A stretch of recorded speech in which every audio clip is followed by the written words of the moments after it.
የጀመርከው ሱቅ ከ5 ዓመት በኋላ ግዙፍ 7-8 ማከፋፈያዎች እንዲኖሩ ከፈለክ ይሄንን አዳምጥ። ሀብታም ካልሆንክ ቤት ሶፋ አለ ሽጥ። ደርግም ልደትም ክርስትናም ሰደቃም ኢድም ምንም ከሌለ አታክብር። ፍሳሽ እንኳን መድፍ ያለበት ግቢ ውስጥ ተከራይተህ ሽንት ቤት ስትጠቀም በአየር ላይ ተጠንቀቀ። ጣብ ሲል ወደ ጎን የአሜሪካውያኖችን ጭፈራ እሱን እየጨፈረ እዛ ግቢ ውስጥ ሆነ ተበድሮ ክርስትና የደገሰ ሰውዬ እነሆ ልጆች በረከት ናቸውና ምን በረከት አለ አንተ ቤት መጀመሪያ ሀብት ነው እንዲህ በረከት የሚለው ይዘዋል። ቁብ የሚሰበስቡ ሰዎች መጀመሪያ ከወጣለህ ተሸቀልበታለህ ችግር የለም ይላሉ። አበሻ እንደሆነ ሰው ብርም ቢሆን አካውንቱና ኪሱ ላይ ካለ የራሱ ነው የሚመስለው።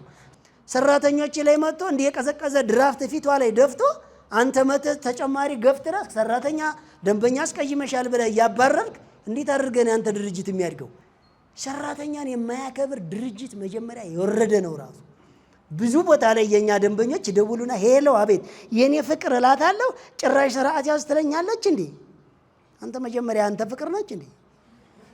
ከሸራ ተነስቶ ከሞባይል ካርድ ቀስ በቀስ የያዘ የስራን መንገድ የህይወቱን ሩጫ በዘዴ ያለፈ ሐሳቡን ተግብሮ ለሌሎች የተረፈ 4 ዓመት በሙሉ ሽሮ ቤት ነው የምሰራው እና ምንም አይነት ለውጥ አላሳየውም።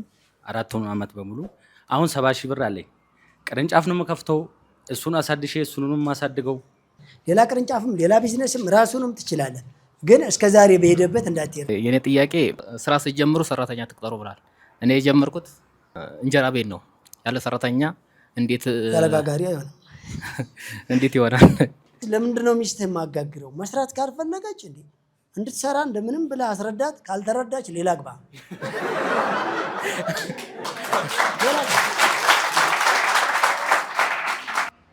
በፈታኝ መዋቅር በእልህ አስጨራሽ ዳገቱን ጨርሰው በመሆንም ታጋሽ አኗኗሪ ሳይሆን አኗሪም ሆነው ኑሮን ያቀለሉ ሰዎች አይቻለው። የወጣኑት ትልም በሐሳብ ያልቀረ ትንሽ ተምሮ ብዙ ያስተማረ ሐሳቡን ተግብሮ ፍሬ ላይ ያዋለ መቻሉን በእውን ማሳየት የቻለ ዱቤ አልሰጣችሁም ለማለት ይከብዳል። የኛ መንደር ስለሆነ አልሰጥም ካልከው ነገ ተመልሶ አይገዛም። ባለሀብትም ናቸው ምንም ናቸው። ዱቤ አልሰጣችሁም ለማለት ይከብዳል። ዱቤውና እንትኑን አመጣጥኜ እየሰራሁ ነው። ይሄ ነገር መቅረት ካለበትም እንዴት ነው ማስቀረት የምችለው? የሚበደር ሰው የተንደላቀቀ ምናምን ይበዛል። የሚሊዮነሮች መንገድ ልዩ የቴሌቪዥን ፕሮግራም። እጆት ላይ ምን ያህል ገንዘብ አለ? ብዙ ገንዘብ፣ ትንሽ ገንዘብ፣ ምንም ገንዘብ አሳስቦት በዚህ ታላቅ መላ ይዘን መጥተናል። ሚሊዮኖችን በአጭር ጊዜ ሚሊዮነር የሚሆኑበት የቢዝነስና የሥራ ጥበብ ስልጠና ልዩ የቴሌቪዥን ፕሮግራም የሚሊዮነሮች መንገድ በበላይ አትክልትና አስቤዛ መስራችና ባለቤትነት በበላይ መልቲ ሚዲያ ይዘጋጃል። ዘወትር ቅዳሜ ከምሽቱ 2 ሰዓት ጀምሮ በሀገሬ ቴሌቪዥን ይቀርባል። የሚሊዮነሮች መንገድ እንዴት ሚሊዮነር እሆናለሁ ብለው አይጨነቁም። እኛ ዘንድ በተግባር ተፈትነው ውጤታማነታቸው የተረጋገጠ የቢዝነስ ጥበቦችን ይኮመኮማል። ይሰለጥናሉ፣ ይማራሉ፣ ቢዝነስን ይጀምራሉ፣ ስኬታማ ይሆናሉ። የሚሊዮነሮች መንገድ ሰርቶ መለወጥ ይቻላል፣ ተችሏልም። የሚሊዮነሮች መንገድ። ታዳስ አለን አለን። ታዳስ አለን አለን። ሰርቶ በማሳየት ተለውጦ በመኖር ሰርቶን ማሳየት የሚችል ማህበረሰብ እየፈጠረ የሚገኝ የሚሊዮነሮች መንገድ። አዎ ይህ ፕሮግራም ዛሬ የሚጀምረው የሁላችንንም ወኔና አመለካከት በመያዝ ስለሆነ እስኪ አንዴ ሁላችሁም እጃችሁን አውጡልኝ። እኔ በድህነት ላይ የቆየ ቂም አለኝ። ሞራል አንዴ ለራሳችሁ።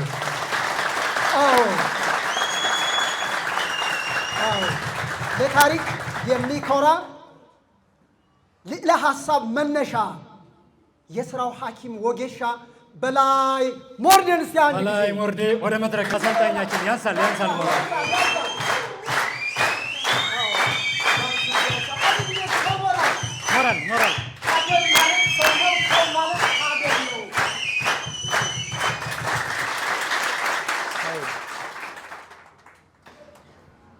ታዲያስ ይሰማል።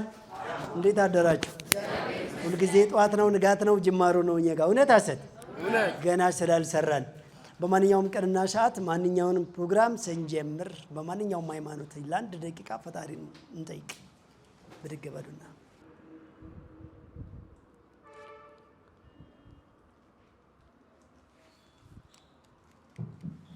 ሻረፍ አረፍ በሉ። ዘወትር በዚህ ሰዓት የሚተላለፈው ይህ በሀገሬ ቴሌቪዥን የሀገራችንን ችግር በሀገራችን ባለሙያዎች የምንልበት ለዘመናት ሲንከባለል የመጣው የትውልዳችን ጥያቄ፣ ኢኮኖሚያችን ጥያቄ፣ ፖለቲካዊ፣ ማህበራዊ፣ ኢኮኖሚያዊ ቀውሳችን የሚያበቃው የቱ ጋ ነው? በማን ነው? እንዴት ነው? ሁሉም ለራሱ፣ ሁሉም ለቤቱ፣ ሁሉም ለጊዜው የሚባለውን አመለካከት የሚያበቃበት፣ የሚያቆምበት፣ የሚቋጭበት ፕሮግራም ነው። ይሄ እንደምታውቁት እንግዲህ ለመሆኑ አዲስ ቢዝነስ ስንጀምር በምን ካፒታል ለምትሉ ካፒታል አያስፈልግም። የት ቦታ ለምትሉ ቦታ አያስፈልግም። እንዴት ለምትለውን ብቻ እኛን ጠይቁን። ምን አይነት ስራ የምትሉትን ራሳችሁ ፍጠሩት። እንዴት ልስራ እኛን ጠይቁን። እንዴት ልደግ እኛን ጠይቁን። እንዴት ደንበኛ ለያዝ እኛን ጠይቁን። አትከፍሉ። ምን አስጨነቃችሁ? ምንድን ነው ያስቸገራችሁ ነገር? ስለዚህ ዛሬ ስለ ደንበኛ አያያዝ ለመጀመሪያ ዙር ሰልጣኞች፣ ስለ ሰራተኛ አያያዝ ለማን ነው? ስለ ሰራተኛ አያያዝ ለመጀመሪያ ዙር ሰልጣኞች፣ ስለ ስራ አጀማመርና ደንበኛ አያያዝ ለሁለተኛ ዙር ሰልጣኞች፣ ስለ ስራ አጀማመር ብቻ ደግሞ ለሶስተኛ ዙር ተመዝጋቢዎች ጭምር ይሆናል ማለት ነው። የተወሰነ እናየዋለን። ይሄ ማለት እንግዲህ ደንበኛ እንዴት ሊያዝ የሚለው ከግብይት ትስስር ጋር ከቅድመ ዝግጅት ጋር ይመለከተዋል። እሱም በደንብ እናያለን። በሚሊዮነሮች መንገድ ልዩ የሚያደርገን ትችላለህ ብለን አንጠፋም። ስለ ደንበኞች አያያዝ እንሂድላችሁ። አሁን ተጠንቀቁ። እዚህ ጋር ደንበኛ ሲያዝ በተለይ የተወሰነ የተማራችሁ ሰዎች ያላችሁ ብዙ ጊዜ ሲሰራ የቆየን ሰው ከማሰለጥን ምንም ሰርቶ የማያውቅን ሰው ማሰልጠን ይቀላል። አንድ ተጠንቀቁ። ብዙ ጊዜ ስራ የምታውቁ ሰዎች በጣም ተጠንቀቁ። የታመመን ማከም ነው። የታመመ የተበከለ በኮንታሚኔሽን የተበከለ ነገርን እንደ ማከም ነው። ባክቴሪያና ጤናን እንደ መለየት በጣም ታስቸግራላችሁ። ምንም የማያውቀው ሰው አንድ ፊት ነጭ ወረቀት ነው፣ ስጽፍበት ይደምቃል። ያኛው መሰረዝ መደለዝ ያስተካክለዋል። ስለዚህ እልል ያልኩ ነጋዴ ነኝ የምትሉ ሰዎች፣ እልል ያልኩ ቢዝነስማን ነኝ የምትሉ ሰዎች በደንብ እዚህ ጋር ተጠንቀቁ። እናንተ ናችሁ የሚታገላችሁ። በጣም ማዳመጥ ያለባችሁ እናንተ ናችሁ። ከፍ ያለ ቢዝነስ ያላችሁ እስከዛሬ እንደ ሱቅ፣ መኪና ምናምን ነገር እናንተ በጣም ስለሚታገላችሁ በደንብ አዳምጡ። ሌሎቹ ትንሽ ይበቃቸዋል። ሌላ በትምህርት ትንሽ ሃይ ክላስ ላይ ያላችሁ ሰዎች፣ በጣም የሚታገላችሁ ሰዎች የተለያየ ሴክተር ላይ ሰሩ ቆይታችሁ ሊሆን ይችላል። ወይም ደግሞ ዝም ብላችሁ ተመርቃችሁ አስፍታችሁ እየሄዳችሁ ሊሆን ይችላል። ኢንጂነር፣ ዶክተር እየተባላችሁ አንድ ቀን የኢንጂነርና የዶክተር ስራ ሳሰሩ ማለት ነው። እናንተም በጣም ተጠንቀቁ። ይታገላችኋል። እናንተም ልክ የታመመ ማከም ነው። በነገራችን ላይ ለምን ካላችሁኝ ይሄ ስቶራችሁ በሌላ ዕቃ ጨቅ ብሏል። ደንበኛ አያያዝ ላይ ጎንበስ፣ ሰላም፣ ፈገግ፣ ማውራት፣ ተጨማሪ ስጦታ መስጠት የሚባለውን ሰልጥናችኋል። በላይ ደግሞ ያንን አያሰለጥንም። ምናልባት 2% ሊኖር ይችላል እንደዚህ የምናደርግለት ደንበኛ። አንድ ኢንተርናሽናል ሆቴል ላይ ያላችሁ ሰዎች እውነት ነው እንግዳ ሲመጣ ኮስተር ብለህ ጥግ ያዝ አትልም። ጎንበስ ብላችሁ ፈገግ ብላችሁ ቦታ ልታስይዙ ትችሉ ይሆናል። ለምን በሉኝ፣ ስታንዳርዱ እዛ ጋ የሚመጣ ሰው ወይ ከሩቅ የመጣ እንግዳ ነው ወይ ደረጃው ከፍ ያለ ነው። ይጠነቀቃል። ለሜጁ፣ ለሚናገራቸው ቃላቶች፣ ለሚያደርገው ነገር፣ ለሰዓቱ፣ ለጊዜው ይጠነቀቃል ማለት ነው። እና ፈገግም ብትሉለት ዝቅም ብትሉለት እንደዛ አይነት ቦታ የሚመጡ ሰዎች በስነ ስርዓት ክብር ይስጥልን ብለው ቶሎ ጥጋቸውን ይዘው ወደ ጉዳያቸው ሊገቡ ይችሉ ይሆናል። ምናልባት እዚች ጋር ሁሉንም ዳሜጅ አናደርግም። ትንሽ ሱቅ ከፍተህ፣ ትንሽ አትክልት ቤት ከፍተህ፣ ትንሽ ወተት ቤት ከፍተሽ፣ ትንሽዬ ቢዝነስ ከፍተህ፣ ትንሽ ማኑፋክቸሪንግ፣ ትንሽ የግብርና ውጤት፣ ትንሽ የእንስሳ ውጤቶች ይዘሽ ግን ፈገግ ላለሁ ካልሽ ስራሽ የዛን ሰዓት ተናደ ነው የምልህ። እንደዚህ አይነት ቦታ የሚመጣ ሰው ፈገግ አይባልለትም። ሰው አይደለም ወይ ደንበኛ አይደለም ወይ ልትሉኝ ትችላላችሁ። ነው ስታንዳርዱ ግን የህፃን ነው ባህሪው። ህፃን በባህሪው ገሰጽ ቆንጠጥ ሲያረጉት ገልመጥ ሲያረጉት ነው ቶሎ ጥግ የሚይዘው። ከልጅ አትጫወት አይንን ያወጣዋል በእንጨት ይላሉ። ልጅን አጫውተኛ አይባልም፣ ላጫውትህ እንጂ። እንደዚህ አይነት ቦታ ላይ ደንበኛ የምትይዙ ሰዎች ተጠንቀቁ። ለምሳሌ የእኛን አትክልትና አስቤዛ ላውራችሁ። የእኛ በላይ አትክልትና አስቤዛ ማዕከል ውስጥ ስትመጡ አዲስ ነገር ይገጥማችኋል። በተለይ ደንበኞቻችን በደንብ አዳምጡ። ሞላ የሚዲያ የምትከታተሉ አዲስ ነገር ይገጥማችኋል። ምን? ሰላም ስትሉ እጅ ነሳና ጤና ይስጥልኝ ይላል። እንትናዬ ስትሉት ደስ እንዲለው እንትና አባላለሁ ብሎ ሙሉ ስሙን ይናገራል። የምትለዋን አውጣ ይላል። አውጣ ባይልህም በላይ የሽሉኝ በላይ ይባላለሁ ካልኩ ኦሬዲ የመጀመሪያውን ንግግር ውድቅ አረኩት ማለት ነው። አሽትዬ ቢላት አስቴር እባላለሁ ምን ልታዘዝ? ሙሉ ስሜን ጥራ እያላችሁ አሁን አዲስ ነገር ጀመረ። እንደገና መታችሁ በካሻሪ ቦታ ሊሆን ይችላል፣ በመስተንግዶ ወይም በሂሳብ ቦታ ላይ ተለምዷል አይደለ? ዘፍ ልትሉ ያምራቸዋል። ይቅርታ እንደ ቀና በል እዚህ ጋር መደገፍ የተከለከለ ነው። በጽሁፍም በድምፅም ብዙ አንድ የመጣ ልገዛ እኮ ነው የመጣሁት። ከስተመር ጨርስልኝ ንጉስ ነው። ደንበኛ ሁልጊዜ ትክክል ነው። ሌላ ቦታ ተብሏላ፣ ሰምቷላ፣ አይቷላ። አሁንኑ ለባለቤቱ ደውዬ አስባርርሻለሁ። ጎበዝ ጫት ቅሞ ሊሆን ይችላል፣ ሲጋራ ጭሶ ሊሆን ይችላል። መጥቶ አጠገቤ ተኛ። እንደኔ ሰላም አግኝቼ ልስራ ወይስ እንዴት ላድርግ? ስለዚህ ቀና በልበሉት፣ አትፍቀዱለት። እንዳይደገፍ ሙሉ በሙሉ የመደገፊያ ቦታዎችን እቃ ደርድሩበት። ለዛውም ሴንሲቲቭ የሆነ እቃ፣ ለመደገፍ የማይመች ከተሰበረ የሚከፍለው እቃ፣ ድምፅ የሚያወጣ ገብቷቸዋል። አንሳቁት። 90 ዲግሪ ቆሞ በስነ ስርዓት ይጠይቅ። ሊገዛ ነው የመጣው ወይስ ሊያጫውት ወይስ ሊለፋደድ ሊስቅ ድድ ሊያሰጣ ሊደበር? ሌላው ምን ልበላችሁ፣ ትንሽ ልታዋሩ ከፈለጋችሁ ጉዳቱን ልንገራችሁ። አንድ ከኋላ ላለው ከስተመር ቦታውን ለመልቀቅ ፈቃደኛ አይደለም። ቆይ ከሱ ኋላ ያለው ከስተመር አይደለም እንዴ? እሱም በፍጥረት አስተናግዳችሁ ከኋላ ያለው ማስተናገድ አለባችሁ የለባችሁ? ምን ችግር አለው ካላችሁኝ እንግዲህ ልንገራችሁ። ሰላም በይው፣ እጅሽን ጨብጦ ዝም ይላል።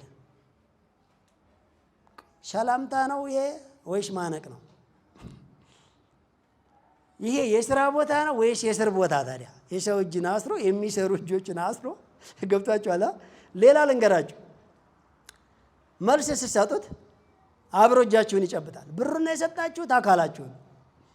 ይሄ ሁሉ እናንተ የፈጠራችሁለት መሞላቀቅና ፊት ማሳየት ነው። አያችሁ፣ እንደዛ አይነት ቦታ የሚመጣ ደንበኛ እንደ ህፃን ይቆጠራል። ገሰጽ አድርጉት ብያቸዋለሁ። እንደ ህፃን ተቆጥረን ነሯል እንዴ ለካ እስከ ዛሬ ካላችሁኝ፣ አዎ ቀላል እንደ ህፃን ተቆጥራችኋል እንዴ። ለምን ካላችሁ ተግባራችሁ እንደዛ አይነት ቦታ የሚመጣ ሰው ምንድነው መደረግ ያለበት? ሰላም ሲል ጤና ይስጥልን፣ እጅ ንሱት፣ ግን አክብሩት። አንድ ዕቃ ሲጠይቅ በፍጥነት ዋጋውን ንገሩት። እንዲያውም ደግሞ እንዳይጠይቅ እያንዳንዱ ዕቃ ላይ ዋጋ ለጥፉ። ዋጋውን አይቶ ደረጃውንም አስቀምጡለት። ደረጃውን አይቶ ዋጋውን አይቶ ሂሳብ ሰርቶ ይገዛቸዋል። በቃ እናንተ ጋር ምንም መለፋለፍ አያስጠበቅበትም ማለት ነው። ያለዛ ተላላፊ በሽታ ጭኖባችሁ ትኩረታችሁን አንጎል አድርጎ የማይወራውን ሲያወራ ጊዜያችሁን ጨርሶ ገና በጧት አድክሟችሁ ከኋላ ላለው ደንበኛ ቦታ ሳይለቅ ከኋላ ያለውን ደንበኛ ተመልሶ እንዲሄድ አድርጎ በቃ አጥዟችሁ ስልክ ካልሰጠሽኝ ብሎ ምንድነው እኔ ብቻ ነሽ ቆንጆ ምን ትደበሪያለሽ ብሎ በቃ እንደዛ ሲጫወትም ብሎ መጨረሻ ላይ ወይ ተሳርቦ ነው የሚሄደው። ስልክ ተቀብሎ ገና ከመውጣቱ ይደውላል። አረ ስልኩ ሂሳብ ይሰራበት ጎበዝ እንጂ ዝም ብላችሁ ስራ ፈትን ሰው ስታዋሩ አትዋሉ። ፎቶ መላክ ይጀምራል። አንዴ የገልብጣችሁ እንድታወጥ፣ አንዴ የዘቅዘቃችሁ እንድታወጥ። ቆየት ብሎ ምነው ዝም አል ይችላል። አሁን ለስራ ነው ለደንበኝነት ነው ለሌላ ቴንሽን ነው የሰው የመጣው። ራሳችሁ ናችሁ ደንበኛ ማረግ ስትችሉ ራሳችሁ ምን አረጋችሁት? ያንን ሰውዬ መቀኛ አረጋችሁት ለቢዝነሳችሁ። ስለዚህ ላይ እዚህ ጋር ተጠንቀቁ። ሰው ሲመጣ በእጅ ሰላም አትበሉ። ስራ ቦታ በእጅ ሰላም አይባልም። እያንዳንዱ ዋጋ ላይ ቃል ለጥፉ። ማምረቻ ይሁን አገልግሎት መስጫ ይሁን አገልግሎትም ሆነ አይ ኮፒ የኔ ያክል ነው፣ ጸጉር የኔ ያክል ነው። ግልጽ ነው አይደለ? አንድ እንትን የኔ ያክል ነው፣ ማማከር የኔ ያክል ነው። በቃ ሁሉም ዋጋው አለ፣ ደረጃው አለ። ሰው ዝም ብሎ ተስተካክሎ ወይም ተሰርቶ ወይም አምርቶ ወይም ገዝቶ ይወጣል በቀላሉ ማለት ነው። በዛም ላይ ኮስተር ካላችሁ መጀመሪያ ካልተገላፈጣችሁ እናንተ ጋር ብዙ እየተጃጃለ አይቆይም። ይሄ የምራውን ደንበኛ መያዣ ነው ይሄ ካላችሁኝ፣ አዎ ለምን በሉኝ። አንደኛ በሚነጋገሯቸው ንግግር አትቆጡ። እኔ ያልኩት ዝም በሉ ነው። ሌላ አትሳቁ። አንዳንድ ሰው እንትናዬ እንዴት ነሽ የኔ ቆንጆ ፈገግ፣ አንቺ ትጨማለቂያለሽ ነገውን አስበርሻለሁ ላቅሶ። አንዳንድ ሰው ከስተመር ነው ኦፕሬት የሚያደርገው። ይሄ ያልሰለጠነ ነጋዴ፣ ያልሰለጠነ አምራች፣ ያልሰለጠነ አገልግሎት ሻጭ ይባላል። በከስተመር የሚመራ በከስተመር ኦፕሬት የሚደረግ ያልሰለጠነ ስታንድ ባይ ያልሆነ ፕሮፌሽን ያልሆነ መጀመሪያ ያልገባው። ይኸውላችሁ ሲያሞግሷቸው አትሳቁ፣ ሲሰድቧቸው አታልቅሱ። ኖርማል ፊት። ሌላ ነገር ሲያወሩ ባልሰማ ዝም በሉ። ዋጋና ዕቃ ሲጠይቋችሁ ፈጥናችሁ ተናገሩ። ስጡን ሲሏችሁ በፍጥነት አስተናግዱ። ሌላ ነገር ሲሏችሁ ጸጥ በሉ። ሰውየው ፊታችሁ ቆሞ ድብርቱንና ቁጣውን ሊለቅ ከፈለገ ምንም የሚሰራ ባይኖር ተነሱና ጠረጴዛ አጽዱ፣ ዕቃችሁን አጽዱ፣ ቤቱን አጽዱ፣ አስተካክሉ፣ ጩጡ፣ ሬዲዮ ድምፅ ቀንሱ፣ ሳንበዲ ጋር ስልክ ሳይወራ ሳይደወል አንስታችሁ ሄሎ በሉት። በቃ ትኩረት የሚሰጠው ሰው ሲጠፋ ይወጣል ማለት ነው። ሌላኛው ለእያንዳንዷ ለምትሰጧት ዕቃ አስከፍሉ። የምትሸጡት ዕቃ መጠቅለያውን ሳይቀር ሂሳብ ደምሩበት። እኔ ልንገራችሁ፣ ሊያባረርልኝ ነው። ጎረቤት እኮ ነፃ ይሰጡታል ልትሉ ትችላላችሁ። ግድ የላችሁ። ጎረቤት ይሰጣል ብላችሁ አትስጡ። ጎረቤት ሲራብ አንተ ራቡን ቻልከው? ጎረቤት ሲከስር መክሰሩን ቻልከው? ጎረቤት ሲሰደድ መሰደዱን ቻልከው? ጎረቤት ሲያለቅስ ማልቀሱን ቻልከው? እንዴ አንተ ከጎረቤት ጋር ምን አገባ? ሰው እንደ ቤቱ እንጂ እንደ ጎረቤቱ አይኖርም። አንተ የራስን አቋም አሳይ ነው እያልኩ ያለሁት። ሌላው ደንበኞች ደግሞ ስነግራችሁ ብዙ ጊዜ ለእያንዳንዷ ማንኛውም ቦታ ሄዳችሁ ለወሰዳችሁ ዕቃ ሂሳብ መክፈልን አትርሱ። ለእያንዳንዷ ነገር ሲጀመር እውነተኛ ከስተመር ልንገራችሁ፣ ሲመጣ ምን እንደሚያደርግ ይመጣል። ዋጋ ካለጠፋችሁ ይጠይቃል። ከተለጠፈ ይቀንሳሉ ይላል። ደረጃውን ብራንዱን ዴቱን ይጠይቃችኋል። በፍጥነት እንድታስተናግዱት ይፈልጋል። ማለትም የቆመበት ቦታ መኪና ይዞ ሊሆን ይችላል፣ ትራፊክ እንዳይፈታበት። ህፃናት ውስጥ አስቀምጦ ይችላል እንዳያለቅሱ። ስብሰባ ወይ ስራ እየሄደ ነው፣ ተቀጣሪ ሊሆን ይችላል፣ ወይ የራሱ ፕሮግራም አለው፣ ሰዓት እንዳያልፍ ቸኩሎ ነው የሚመጣው። እናንተ እያሳሳቃችሁ የባሰ እናንተንም እሱንም ጊዜ እየጨረሳችሁበት ነው። ቶሎ ካስተናገዳችሁት እዛ መኪናው ጋር ሲደርስ ሁይ አመሰግናለሁ፣ ድጋሚ መምጣት እዚህ ቤት ነው ይላል። በፍጥነት ብቻ አስተናግዱት፣ በፍጥነት ብቻ መልሱለት። ሌላ አዳዲስ ደንበኞች ደንበኛ ለመያዝ ብላችሁ ዋጋ እንዳቀንሱ። ይሄ ማለት አስወድዱ እያልኩ አይደለም። መያዝ ያለባችሁን ተመጣጣኝ ያልተጋነነ ጥቅም ራሱ ላይ ያዙ። ተመጣጣኝ የሆነች ዋጋ ያልተጋነነ ያልወረደ። ደንበኛ ለመያዝ ብሎ ዋጋ የሚቀንስ ሰው ደንበኞች ራሱ ካንተ የተሻሉ ናቸው። ቀነስ ግር ብለው ይገዙዋል፣ ሲጨምር ይጠፋሉ። ዋጋ የለም። ደንበኛ ለመያዝ አቋምህን ነው ማሳየት ያለብን። ቢዝነስ ፕላን እንዳዘጋጀ ወደፊት በትልቅ ልሰራ እንዳሰብክ፣ ስለገዙ ስለተጠቀሙ ስለተገለገሉ አንተ ጋር ስለመጡ እንደምታደንቃቸው፣ ድጋሚ 3-4 ሆነው ሌላም ሰው ጨምረው አገልግሎትን እንዲጠቀሙ መናገር። የሆነች አብራራ ፕሮሸር ቢዝነስ ካርድ ካለች እሷን አንስተህ መስጠት። እሷስ ላይ ቢሆን ኖሮ ምንድን ነው ያልከው ለመሆኑ? ይኸውላችሁ አንዳንድ ሰው የተጋነነ ማስታወቂያ ተጠንቀቁ። አንዳንድ ቦታ ላይ አይታችኋል። በፒያሳ ዋጋ በጋርመንት ዋጋ አሉበት ቦታ ድረስ በጅምላና በችርቻሮ በጅምላ እናከፋፍላለን፣ በአትክልት ተራ ዋጋ በመርካቶ ዋጋ እንሰጣለን ብሎ መለጠፍ። የመጀመሪያው ሌባ ነጋዴ። ስትገቡ 2 ኬሻ ሽንኩርት የለም፣ 1 ካርቶን ብስኩት የለም። ስትገቡ በመርካቶ ዋጋ ብሎ እኮ ነው። 1 ማዳበሪያ ምስር የለው፣ 1 ካርቶን ብስኩት የለው፣ በፍሬ ነው ያለው። ምንድነው መሸወድ? ሰውን አትሸውዱ። ያ ሰው ልንገራችሁ ድጋሚ ወደ እናንተ ማርኬት አይመጣም። ያንን አይቶ ማስታወቂያ አይቶ ተመልሶ ደክሞ ሰዎችን ጠብቁኝ ብሎ መኪና ከሆነ የያዘው ፋውል ሰርቶ እናንተ ጋር መጥቶ ዞሮ ሲመጣ ማስታወቂያችሁ ሌላ፣ እናንተ ሌላ፣ መታወቂያው ሌላ፣ ማሞ ሌላ ማለት ነው። አታለላችሁት። ሁለተኛ ማርኬቱን ብትሞሉት ራሱ አይመጣም እናንተ ጋር። ሌላውን ልንገራችሁ፣ መምጣት ያይቀር ብሎ ይገዛል የሚሉ ሰዎች አሉ። መምጣት ያይቀር ብሎ እንኳ መጥቶ የሰጣችሁትን ዕቃ ለራሱ ፈቶ አይቶ ካልቀመሰ አያምንም። አያምናችሁም። ለምን? ውጭ የተለጠፈው ማስታወቂያና ቤት ውስጥ ያለው አገልግሎት አይገናኝም። የማስታወቂያ ግነት የሚያስከትለው ዋጋ በጣም ከባድ። ስለዚህ አታድርጉ እንደዛ። ሌላ ዴቱ የደረሰ ዕቃ ካለ የደረሰ ማለት ቀኑ ያላለቀ ግን የተዳረሰ ጥቅልል አድርጋችሁ አትስጡት። ቀኗ ቀረብ ስላለች ቶሎ ተጠቀሟት። ወይ እንደዛ ከሆነ ይቅርብኝ ካለ በእናትህ ግዛኝ፣ ከቆየ ይበላሽብኛል። ምን ችግር አለ? የምር ይገዛችኋል፣ እመኑ ይገዛችኋል። ዴቱ ሊደርስብሽ ስለሆነ በዛ አድርገህ ብትገዛኝ እንዴት ደስ እንደሚለኝ በሉት። ምን ችግር አለኛ ነገር እንጠቀመዋለን ብሎ ግብስብስ አድርጎ ይገዛቸዋል። ግልጹን የሚናገር ቢዝነስማን ስለጠፋ ነው ሸማቹም በጣም ጨቅጫቃና ተራጋሚ የሆነው። እዚህ ጋር ጎን ለጎን ትሰቅላለህ፣ የሚያብለጨልጭ ጂንስ ምንም አይለይም፣ የቻይናውን ታይላንድ ነው ትለዋለህ። አታለልከው። ገና የመጀመሪያ ቀን ሲታጠብ ቀለሙ ይጠላል። ደግሞ የሚገርማችሁ ቀለሙ መልቀቅ ብቻ መሰላችሁ፣ ሌላውን ልብስ በክሎ ነው የሚያየው።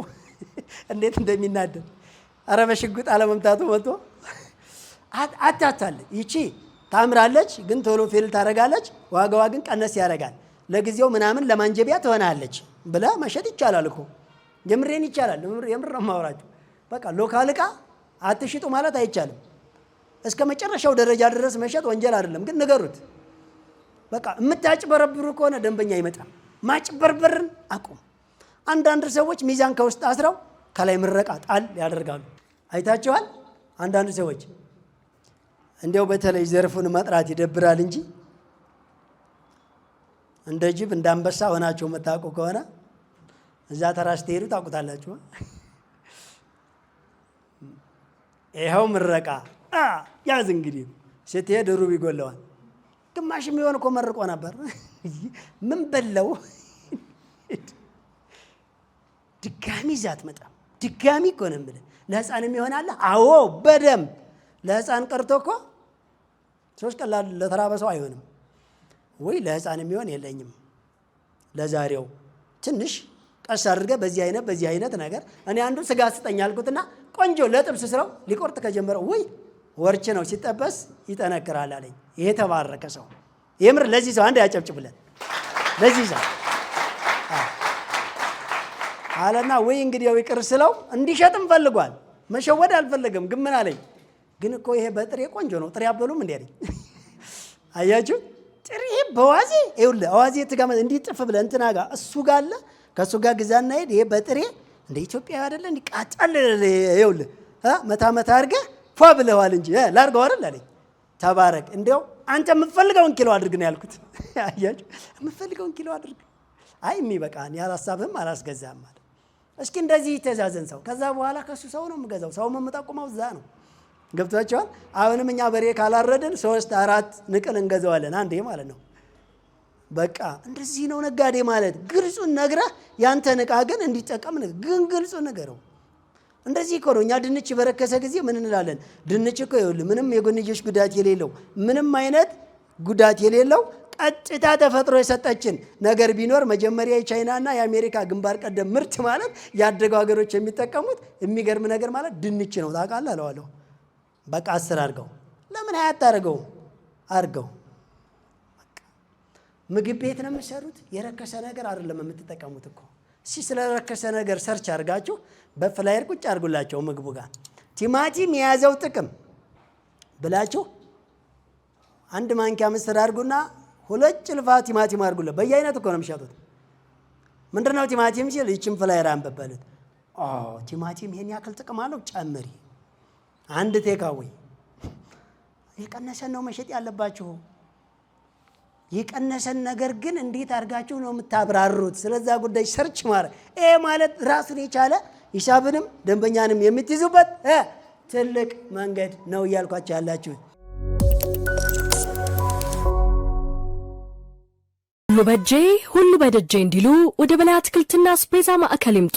የእርሻና የፋብሪካ ምርቶችን በተመጣጣኝ ዋጋ አይነታቸው ከ600 በላይ የሚሆኑ የተፈጥሮና የፋብሪካ ምርቶችን በአንድ ቦታ ላይ እናንበሸብሾታለን። አድራሻችን ካራ ኮተቤ መድኃኔዓለም መግቢያ ላይ ከዋናው አስፋልት 60 ሜትር ገባ ብሎ ወደ ኮተቤ ገብርኤል መግቢያ ከዋናው አስፋልት በአዲሱ አስፋልት 80 ሜትር ገባ ብሎ ወሰን ጤና ጣቢያ መግቢያ ላይ ከዋናው አስፋልት 30 ሜትር በኮብልስቶኑ ገባ ብሎ እንዲሁም ፊጋ መስቀለኛ የመገናኛ ታክሲ መያዣ ጋር በተንጣለለው ግዙፉ የንግድ ማዕከላችን የእርሻና የፋብሪካ ምርቶችን በተመጣጣኝ ዋጋና በአንድ ቦታ አቅርበንሎታል። በላይ አትክልትና አስቤዛ የጓዳው ቤዛ።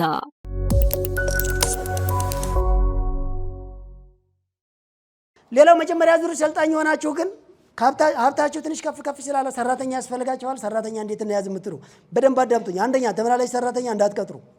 ሌላ የአባቴ ልጅ የአክስቴ ልጅ ሃይማኖተኛ እሱ እኔን አይነካም ለእኔ ስንት ያሰበ የእሱ አባት ያደርግልኝ ውለታ ብነግርህ እንደዚህ የገዛ እህቴ እንደዚህ ብሎ አይሰራም። መጀመሪያ የምታስገቡትን ሰራተኛ ሙሉ ስልኩን ተቀበሉ፣ ሶሻል ሚዲያ የሚጠቀምበትን ሲሙንም ስልኩንም አስቀምጥ በሉት። ይሰማል አይደለ? ነው እንዲህ አይነት መስማት አትፈልጉም። ስለዚህ ሰራተኛ ስታስገቡ ምን አልኩ? ከአሁን በፊት ያለውን ሪሌሽን አቋርጡ። በደንብ የምትሰሙት ነገር ልንገራችሁ። እኛ ሀገር ልቅ የሆነ ማህበራዊ ህይወት ዋጋ አስከፍሎናል። ብዙ ጊዜ ተናግሬያለሁ። እኔ ዋጋ አስከፍሎናል። በጣም ነው ዋጋ ያስከፈለን ልቅ የሆነ ማህበራዊ ህይወት። እንግዳ ሲመጣ ካሻሪ ቦታ የምታስገቡ ከሆነ በር ሱቅ ላይ ወንበር ሰታችሁ የምታስቀምጡ ከሆነ ዱቤ የምትሰጡ ከሆነ ስልክ ቻርጅ የምታደርጉ ከሆነ የሰው ዕቃ የምታስቀምጡ ከሆነ እናንተ ጋር ያልተገዛ ቁልፍ ለማንም ሰው የምትሰጡ ከሆነ ማንንም እያየልኝ ብለህ ሆነ ቦታ የምትደርስ ከሆነ ይሄ ሁሉ ማታ የሸጥከውን ብር ኪስ አድርገህ እያነጀብክ ወደ መኖሪያ ቤት የምትሄድ ከሆነ በቃ እየሰራችሁ እንዳልሆነ እወቁት። አይደለም ከየት እንደምገዛ እንዴት እንደምሸጥ እንዴት እንደበኛ እንደምትይዝ እንዴት እኔ እኮ ሄድኩ እኮ ብዙ ሰዎች እኮ ጉዳ እየውላችሁ እኮ ማምረቻ ቦታችሁ ጉዳ እየውላችሁ በተለይ ማኑፋክቸሪንግ ላይ የምሰሩ ሰዎች የቆራረጣችሁበትን እቃ እንኳ ከቦታው ላይ አታነሱትም። መቆራረጫ እቃችሁ ዝጓል። ቦታችሁ ፀሐይ ነው፣ ግማሹ እርጥበት ነው። እዛው ላይ ዝም ብሎ ቱታውም ቦቲውም ጫማውም ካልሽውም ተጥሏል። የሥራ ቦታም አይመስልም። ላይ ከስተመር ሲመጣ እኮ ለራሱ ይዘጋዋል እኮ። በጣም ጥንቃቄ አድርጎ የመጣ ከስተመር ራሱ ይደብረዋል። ማምረቻ ቦታችሁ በቃ ጥርግጥን ፏ በቃ ጽድት ማለት ሸራ ይሁን ኮምፐርሳት ይሁን አያገባም። ጽድት በቃ ትክክል። ውሃው ላይ አሸዋ ምንም ባይኖርህ እንኳ በቃ ይሄ እንዴት የ10 ብር ወይራ በቃ ለ5 ቀን ይበቃል እኮ አንዳንዷን እያጨስም ሞቅ ማለት ያ እንደዛ የሆነ ደንበኛ የለም ይለኛል። ቲክቶክ ላይ ተጽዶ ሃሎ እዚህ ቤት ሃሎ ስትለው ቀና ይላል። ትናንትና ደግሞ አንድ ቦታ ላይ ጉዳየው አንድ ሰልጣኞች ገይጪ እንዲህ መደዳ ናቸው። እኛ መደዳ ሆኖ ያለው እንዲኮራረጁ አንዱ ሲሄድ አንዱ እንዲጠብቅ እውቀት እንትን እንዲሉ ፑሽ እንዲደራረጉ ሞራል እንዲሰጣጡ ነው። ሰብሰብ ብለው ለይችን ትንንሿን መቀመጫ ወንበር ይዘው ይሰካስልሃል አባቴ።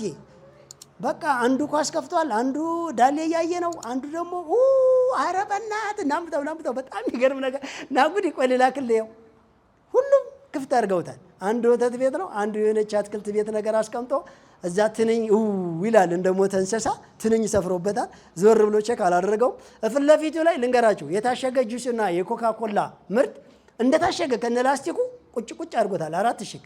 እሱን እንኳን አውጥቶ በትክክል አልደረደራትም። እያንዳንዱ ዕቃ እንዲህ ብነኩ የአፍሪካን ካርታ ትስላላችሁ። አቧራው መደርደሪያው ላይ እቃው ላይ ማለት ነው። እሱ ውጭ ቁጭ ብሎ ከዛ ልጅ ጋር ያወራል። ይህ ሰው ነው እንዲህ አየር የለም የሚለኝ። ምን ከመጡ ይታያል። ሲጠሩኝ ወጣ ብዬ መሸጥ ነው። እሱ አይደለም ዋናው ነገር አለኝ። የምሬ ሰው ሰልጥኗል? አልሰለጠነም። እንደዚህ አታድርጉ። በየቀን ሲሸጡ የዋላችሁትን ወይም ያመረታችሁትን በቀን ከሆነ በቀን በወር ከሆነ በወር በ3 ወር ከሆነ በ3 ወር መልሳችሁ ምን እንደምትጨምሩበት እርግጠኛ ሁኑ። ተናግረናል። መልሳችሁ ምን እንደምትጨምሩበት እቃው ላይ ማለት ነው። ሽያጮች ሰራተኞቻቸው ላይ እንደነገርኳችሁ ማምረት ይሁን ሽያጭ ይሁን አገልግሎት ይሁን ምን ይሁን ሰራተኛ ስታስገቡ አውርተናል። አንድ ደሞዝ መውሰድ አይቻልም። የመጀመሪያውን ሌላ እንግዲህ እንዲህ የሚል አንዳንድ ህግ አዋቂ ነኝ ባይ ደግሞ እንዲህ ይላል። እንዴ ይህ እኮ የሰው መብት መጋፋት ነው።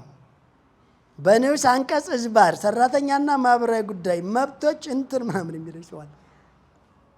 ቆይ ህግ የወጣው ለድህነት መብት ማስጠበቂያ ነው ወይስ ለሀብት መብትና ለሰብአዊ መብት ማስጠበቂያ ነው?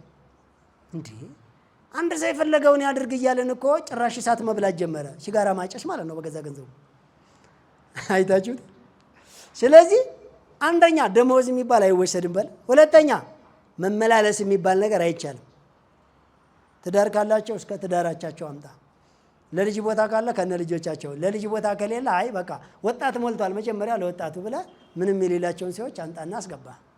ትምህርት ደረጃ አትጠይቅ። እንዲህ ያልተማረው የት ይደር ጎበዝ? የተማረም መብቱ ነው፣ ያልተማረም መብቱ ነው። አሁን ወደኛ ድርጅት ሰው ሲመጣ እንደዛ ነው። አካል ጉዳተኛን ጭምር ያካትታል። ተማረ አልተማረ፣ ትምህርት ደረጃ መጻፍ ማንበብ፣ የሥራ ዓመት የሥራ ልምድ ዜሮም ይቻላል። 10 ዓመትም ልምድ ይኖረው ጥሩ ነው። የተማረ ማስተርም ይኖረው ጥሩ ነው። ሲፈልገው ግን መጻፍ ማንበብ ብቻ ይቻል፣ አይጠይቅም። ሃይማኖት፣ ቋንቋ የለም። አቀላጣጥፎ መናገር መስማት የሚችል ብቻ ይሁን፣ ይችላል ማንኛውም ሰው ይሁን። ነገር ግን እኔ አሁን እንደነገርኳቸው ነው።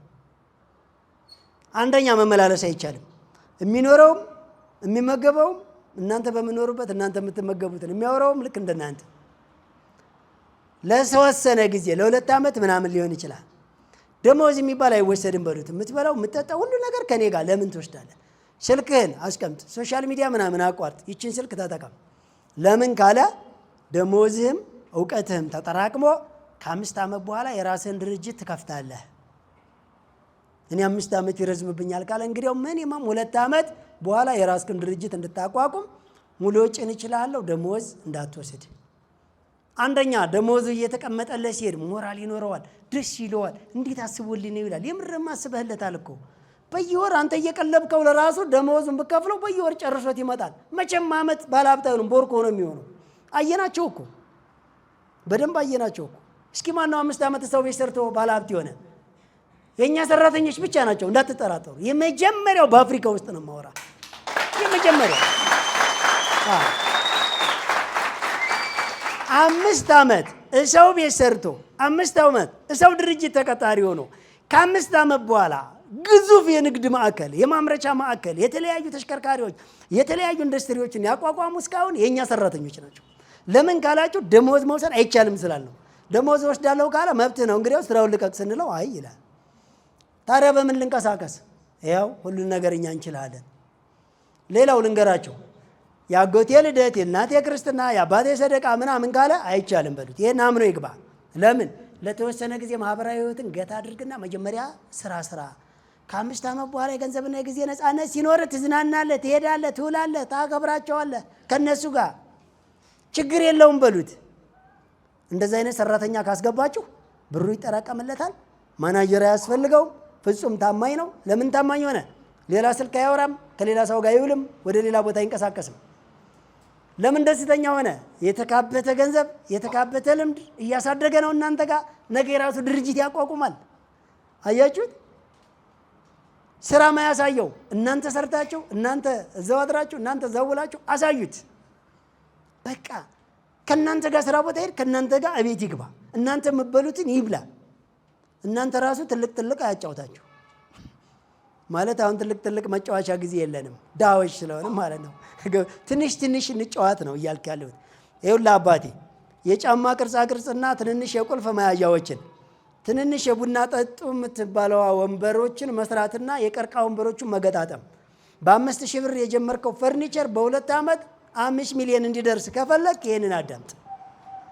በብስኩትና በሻይ ቅጠልና በሻውር ሳሙና የጀመርከው ሱቅ ከ5 ዓመት በኋላ ግዙፍ 7-8 ማከፋፈያዎች እንዲኖሩ ከፈለክ ይሄንን አዳምጥ። እንዲህ አይነት ሐቀኝነት እስኪ ልመድ። ምንድን ነው መለቃቀም? ሚዛን አታሳስት፣ ፎርጅድ አትሽጥ። ከስተመር ሊንቦራቦር ሊያቅራራ ምናምን ከፈለገ ጎረምሳ ሆነ፣ ካራቲስት ሆነ፣ ባለስልጣን ሆነ፣ ባለጊዜ ሆነ፣ የዘመድ ልጅ ሆነ፣ የአንተ አከራይ ሆነ፣ አያገባውም። ውጣ በለው፣ ውጣ፣ ቤቱን ለቀህ ውጣ። ማቅራራት አይቻልም። ሰራተኞች ላይ መጥቶ እንዲህ የቀዘቀዘ ድራፍት ፊቷ ላይ ደፍቶ አንተ መተህ ተጨማሪ ገፍትረህ ሰራተኛ ደንበኛ አስቀይመሻል ብለህ እያባረርክ እንዴት አድርገህ ነው ያንተ ድርጅት የሚያድገው? ያቺ ልጅ እኮ አንድ ቀን ሳጥንህን ክፍት ብታገኘው ለቃቅማ ነው ጭናለህ የምትሄደው። አረ ተቀጣጣይ ነገር ብታገኝ ታቃጥልልሃለች ራሱ ድርጅቱን። ሰራተኛን የማያከብር ድርጅት መጀመሪያ የወረደ ነው ራሱ። ብዙ ቦታ ላይ የኛ ደንበኞች ይደውሉና ሄሎ፣ አቤት የኔ ፍቅር እላታለሁ፣ ጭራሽ ስርዓት ያዝ ትለኛለች። እንዴ አንተ መጀመሪያ አንተ ፍቅር ነች እንዴ? የኔ ፍቅር ምትለው ለጨዋታ እኮ ነው። እኔ ለጨዋታ ልትጫወት ነው ወይስ ስራ ቦታ ነው ያለው? ጨዋታና የስራ ቦታ ያለየ ህፃን አንተ አያችሁ። ማን እንደሆንኩ ስለማታውቁኝ ነው። ነገ አዘጋዋለሁ፣ አሳሽገዋለሁ። ይሄን ድርጅት ምን አትንበቅበቁ። አፍህን አሽግ መጀመሪያ በሉት። መጀመሪያ አፍህን አሽግ በሉት። ብድር ሲያበድሩ ዝም ብለህ ብድር አታበድር ወንድሜ። ከቻልክ ስጥ፣ ካልቻልክ አታበድር ስትለው ወንድሜ እኮ ነው ምን ችግር አለው? ቅዳሜ ዕቃ ማውረጃውን ሐሙስ ይሰጠዋል። አንድ አርብን ተማምኖ ሰውየው አርብ ከሰዓት ጀምሮ ዕቃ ያነሳም። ሽጉጥ አቀባብሎ ገለዋለሁ። ምን ችግር አለው አላልክም ነበረ? ለምን ትገለዋለህ? ያመጣል አላልክም ነበረ? ቁብ የሚሰበስቡ ሰዎች መጀመሪያ ከወጣለህ ትሸቅልበታለህ፣ ችግር የለም ይላሉ። ቁብ ሰብሳቢ ስትሆን እኮ መጀመሪያ ቢወጣልህ ቁብ ሰብሳቢ ሆነ ቢወጣልህም ከቁብተኛው አንዱ ብር ይዞ ከጠፋ አንተ ነህ ከፋው። ይሄን ትረሳለህ እንዴ? ሌላ ሲቀጥል ያለመድከውን ልምድ ያለመድከውን ብዙ ገንዘብ የማታውቀውን የሌለን ኤክስፒሪያንስ አገር የሰው ገንዘብ ሰብስበህ ተቀበል። አበሻ እንደሆነ የሰው ብርም ቢሆን አካውንቱና ኪሱ ላይ ካለ የራሱ ነው የሚመስለው። ስለዚህ ከበረዱ ቅጂ ትላለህ። ቆንጆ ካያ እንደምንም ብለ እያየሽልኝ ይመስል መኪናውን ስከፍት በቃ ቦዲውን ደብድበ ነው ሃይጋይሽ ምናምን በቁብ የተገዛ መኪና እኮ ነው። በቃ አለ አይደለ ክላክሱ ዛማሮ እንዲሰሙ የሰው ገንዘብ እኮ ነው። ደስ ያለ ቦታ ላይ ትሄዳለህ። ቤት ሶፋ ካለ እንግዳ ትጠራለህ። ቤትን ባዶ አርግ ነው የምልህ እኔ። ሀብታም ካልሆንክ ቤት ሶፋ አለ ሽጥ ነው የምልህ። የደቀቀውን በራስ ቀምጥ ቤት። የዛን ጊዜ ዘር ማንዘር ሲደውል የቤቴም ይደብራል እንደምታዩት መኝታ ፍራሽም የለም። እኛ ራሱ ጥግ ይዘን ነው የምንተኛው። መቀመጥ ለነሱ አትልም እኮ ለአንተ ቤት ሆነ ምንድነው የምትለው? ቃል ገዛ ሄጄ መርካቶ ነኝ፣ እንግዳ ልቀበል ሄጄ ኤርፖርት ነኝ፣ የሆነ ጉዳይ ዛሬ ሮንድ ነው ውጭ ነው ያለሁት። ሻው ሃሎ ሃሎ ሃሎ ሃሎ ይሰማል እኮ ተቋረጠ። ስልክህን ኪስ አድርገህ ወደ ስራ ትሄዳለህ። ቤት ካመረስ የሚያማምር ጫማና ልብስ ካለ ሶፋ ካለ የት ነው ያላችሁ? ተቀበላችኋለሁ። በተለይ መኪና ካለ ያላችሁበት ጠብቁኝ። ስራ አንተተ ሱቅን ተዘጋና ስትንጀፋጀፍ ሄደ ቤት ያምራላ። ቴሌቪዥን ትልቅ ነዋ። እኔ እኮ የሚገርመኝ ሰው ቤቱ ስትሄዱ ሱቁ ስትሄዱ ማምረቻ ቦታው ስትሄዱ ግን የዛሬ 6 ዓመት የተቋቋሙ እቃዎች ድቅቅ እልቅ ሽምም ጥምም ዛግ ብለዋል እኮ። የወሬ የጉረኞች ባህሪ አትልመዱ።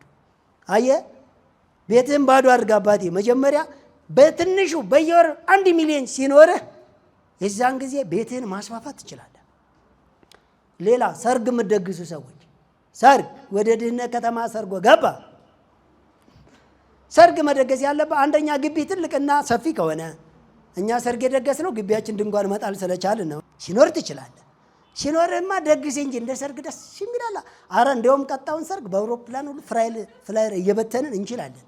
በደንብ አበባው ከተማው ላይ ሁሉ ማለት ጫካው ላይ ሁሉ በጣም ደስ እኮ ነው የሚለው። ግን ረብጣ ገንዘብ ካለህ ነው እንጂ ዝም ብለህ እዛ እንጠጥ እያልክ የምትሻገርበት ፍሳሽ እንኳን መድፊያ የሌለበት ግቢ ውስጥ ተከራይተህ ሽንት ቤት ስትጠቀም በአየር ላይ ተጠንቅቀህ ጣብ ሲል ወደ ጎን የአሜሪካውያኖችን ጭፈራ እሱን እየጨፈረ እዛ ግቢ ውስጥ ሆነ ሰርግ ልትጠራ ሄደህ የሰርግ ካርድ እንሆ ጥቅስ ትጀምራለህ ከላይ። እኔ እኮ የሚገርም ተበድሮ ክርስትና የደገሰ ሰውዬ እንሆ ልጆች በረከት ናቸውና ምን በረከት አለ አንተ ቤት መጀመሪያ በረከት ሳይኖር የምሬን እኮ በረከት እስከሚኖር ጊዜ ጭንቅላትን ጸጋን ተጠቅማ ሀብት ገንባ። መጀመሪያ ሀብት ነው እንዲህ በረከት የሚለ ይዘዋለ እና የተወለደ ልጅ በረሃብ እያስለጠለጠ ነው እንዲህ በረከት ምን አይነት ነው? ምግብ ሲል ይሄ ነው በረከት ላንተ። ኧረ በረከት ኳስ ሲያይ ግዛልኝ ሲልህ ሳይክል ሳይ ግዛልኝ ሲልህ ይናከሳል። ይባላል አይባላም እኮ ያዝናናል እንጂ የለማ የለም። ልደቱ ደረሰ ብለህ ግን በቃ ድግስ ለመደገስ ታሽቀብጣለህ ማለት ነው።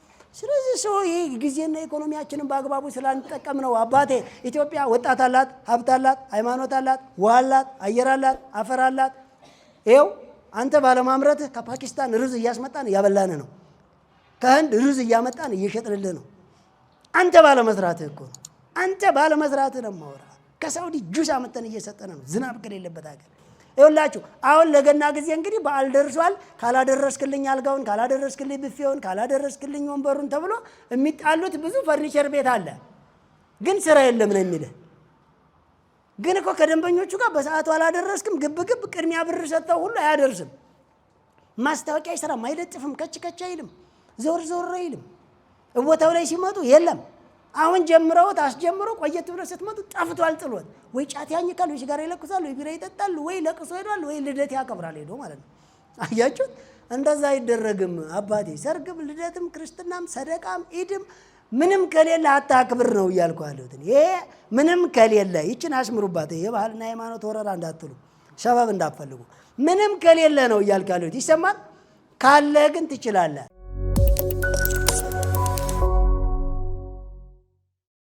ቅድም ሃይላይት ያወራነውን እንዳጠቃላይ የመጀመሪያ ዙር ሰልጣኞች አሁን ባላችሁበት እየሰፋ እየሄደ ወደ ሚሊዮን እየተጠጋ ስለሆነ በ100 ብር ይሁን በ100 ሺህ ብር በ10 ሺህ ብር ይሁን በ500 ብር የጀመራችሁ ከ600 በላይ ሰዎች የመጀመሪያ ዙር ላይ እያሳኩ ነው ያሉት። እናንተ ሀብታችሁ ከፍ ስላለ የግድ የስራ ባልደረባ ወይም ደግሞ ቤተሰብ ወይም ከየትኛውም ቦታ ይመጣ ሰራተኛ ስለሚያስፈልጋችሁ ቅድም በተነገራችሁበት የሰራተኛ አያያዝ መንገድን ተጠቀሙበት። የማላመድ ስራውን ስሩ።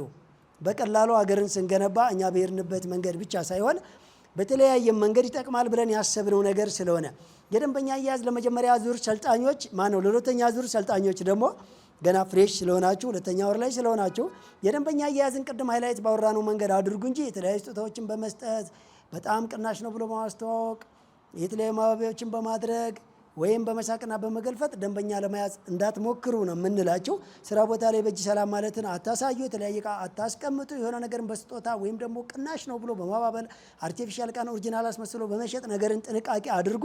ከዛ በተለየ ኮንታክታችሁ ላይ ሁላችሁም እየገባችሁ ሶሻል ሚዲያ የሚሆኑ ስልካችሁ ላይ ያሉን ሰዎች ቤተሰብ፣ ጓደኛ፣ ሌላ ተጽዕኖ ሰዎችን ወደ አገልግሎታችሁ ማምረት ሊሆን ይችላል፣ አገልግሎት መስጠት ወይም ደግሞ ንግድ ሊሆን ይችላል በቀላል እንዲጠቀሙ አዲስ ቢዝነስ ፕላን እንዳወጣችሁ ፓርትነር እንደምትሆኑ ለነሱም እንደምትጠቅሟቸው ያለማቋረጥ መናገር መቻል አለባቸው። የሁለተኛ ዙር ሰልጣኞች ደንበኛ የምትይዙበትን ቀጭን ነገር አውርተናቸዋል። ኮንታክቶቻችሁን በሙሉ ወደ ቢዝነስ ፕላኑ እንዲመጡ አድርጉ። ሌላ የሚሊዮነሮች መንገድ የግብይት ትስስር ካሻጥረን በቼክ የመጠቀም እድላችን የምትጠብቁ ሰዎች ሬዲ ነው፣ ዝግጁ ነው። ግን እንደዛ አድርጉ። ዩቲዩብ የምትጠቀሙ በላይ ሚዲያ ብላችሁ ዩቲዩብ ቻናላችን ላይ ግቡና አድራሻችሁን የስራችሁን አይነትና የተጠቀማችሁበትን ባንክ እንዲሁም ያሳተማችሁትን ቼክ መነሻዋንና የመጨረሻዋን በፎቶ ላኩ። አድራሻችሁንና የቢዝነስ አይነታችሁን ያሳካችሁትንና እስካሁን አቴንዳንስ በሞላችሁበት ስም ደግሞ ይህንን ላኩ። ለግብይት ትስስር ቢዝነሳችሁንና አድራሻችሁን ድርጅታችሁ አሁን የደረሰበትን አይነትና የስራውን አይነት ዩቲዩብ ቻናላችን ላይ ለጥፉት። ዩቲዩብ የማትጠቀሙ ሰዎች ቴሌግራም ቻናላችን ላይ ለጥፉት። ይህን ሁሉ የማትጠቀሙ ሰዎች በ0910 808019 ቤቱ ላይ በሚሴጅ ላኩት ማለት ነው። ለበለጠ ማብራሪያ ግን ዩቲዩብ ቻናሉ ላይ በላይ ሚዲያ ብላችሁ ብትለጥፉት የተቻለ ነው። ይሄ ምን አድርጉ ነው ያላችሁ? የመጀመሪያ ዙር ሰልጣኞችና የሁለተኛ እንድትሆኑ ለግብይት ትስስር የምትፈልጉ ሰዎች ቼክ አሳትሙ። ካሽ ያጥራችሁ በቼክ እንድትገበያዩ ብለናል። የቼክን ግብይት በደንቡ ካፒታላችሁ በደረሰበት ደረጃ በ50% ነው የምትጠቀሙት። አንድ በየጊዜው አቴንዳንስ የማይሞላ ሰው በየጊዜው የደረሰበትን ያላሳወቀ ሰው በቼክ የመጠቀም ወይም የግብይት ትስስር ማግኘት እድል አይችልም። አንድ ሌላው ቦታው ላይ ሄደን ቢዝነስ ፕላን ልንሰጠው ቦታው ልናይለት ልናግዘው አንችልም። ይህንን ያላደረገ ሰው ካሁኑ በደንብ ሂድ። ሌላ ቢዝነሱን በየወር ልታሳኩ ትንሽ የቀራችሁ ሰዎች አሁን እንዳልመለስ ርቀት ሄጃለሁ አሟላው ብዬ እንዳልክ አልሞላልኝም ብላችሁ የምትጨነቁ ሰዎች ቢዝነስ ሞዴሉ ማሻሻል ይቻላል ብለናቸዋል። ምን የ100,000 ብር የጀመራችሁ የመጀመሪያ ወር 20,400 ማትረፍ ስላለባችሁ ነገር ግን 80 ወይ 90,000 ብታተርፉ እንዴት ነው የማደርገው? እንዳልመለስ ወደ ሁለተኛው ወደ ሶስተኛው ዙር ከፍ ብያለሁ አሳካው እንዳልን አልተሟላም በፐርሰንቱ መሰረት የምትሉ ሰዎች ቢዝነስ ሞዴላችሁ ማለት የቢዝነስ ፕላን ካታጎሪዋን ማሻሻል ትችላላችሁ። ምሳሌ በ50,000 ቢሆን አሳክታችሁታል አይደል?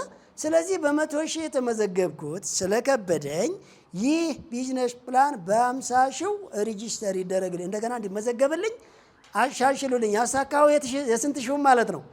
የ50,000 ነው። ገብታችኋል አይደል?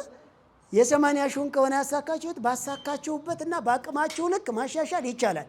የሥራ ዘርፉን ማሻሻል ይቻላል። ካፒታሉን ማሻሻል ይቻላል። አድራሻውን ማሻሻል ይቻላል። እሺ ይህንን እንዳረሱ እንጂ ሙሉ በሙሉ ወድቅ ያለው አላሳካውም ብላችሁ ወደ ኋላ መመለስ ብቻ አማራጭ አይደለም። አልሟላ ካላችሁ ትንሽ ከቀራችሁ ምን አድርጉ? ካፒታላችሁን ዝቅ ስታደርጉት በዛ ልክ አሳክታችኋል ማለት ነው። ስለዚህ በዚህ ተመዝግቤ የነበረው እኔ ተመዘገብኩ በ100,000 ወይ በ80,000 ነበረ። የዛም አትርፎ ያልከንን ግን አላተረፍኩም። ስለዚህ አሁን ብላችሁ ፐርሰንቱን ግቡና ውት የሁሉንም ዩቲዩብ ቻናላችን ላይ ተለቋል። ቴሌግራማችን ላይ አልፎ አልፎ አለ። እዛ ላይ ግቡና ያሳካሁት የዚህን ያክሉን ካፒታል ነው።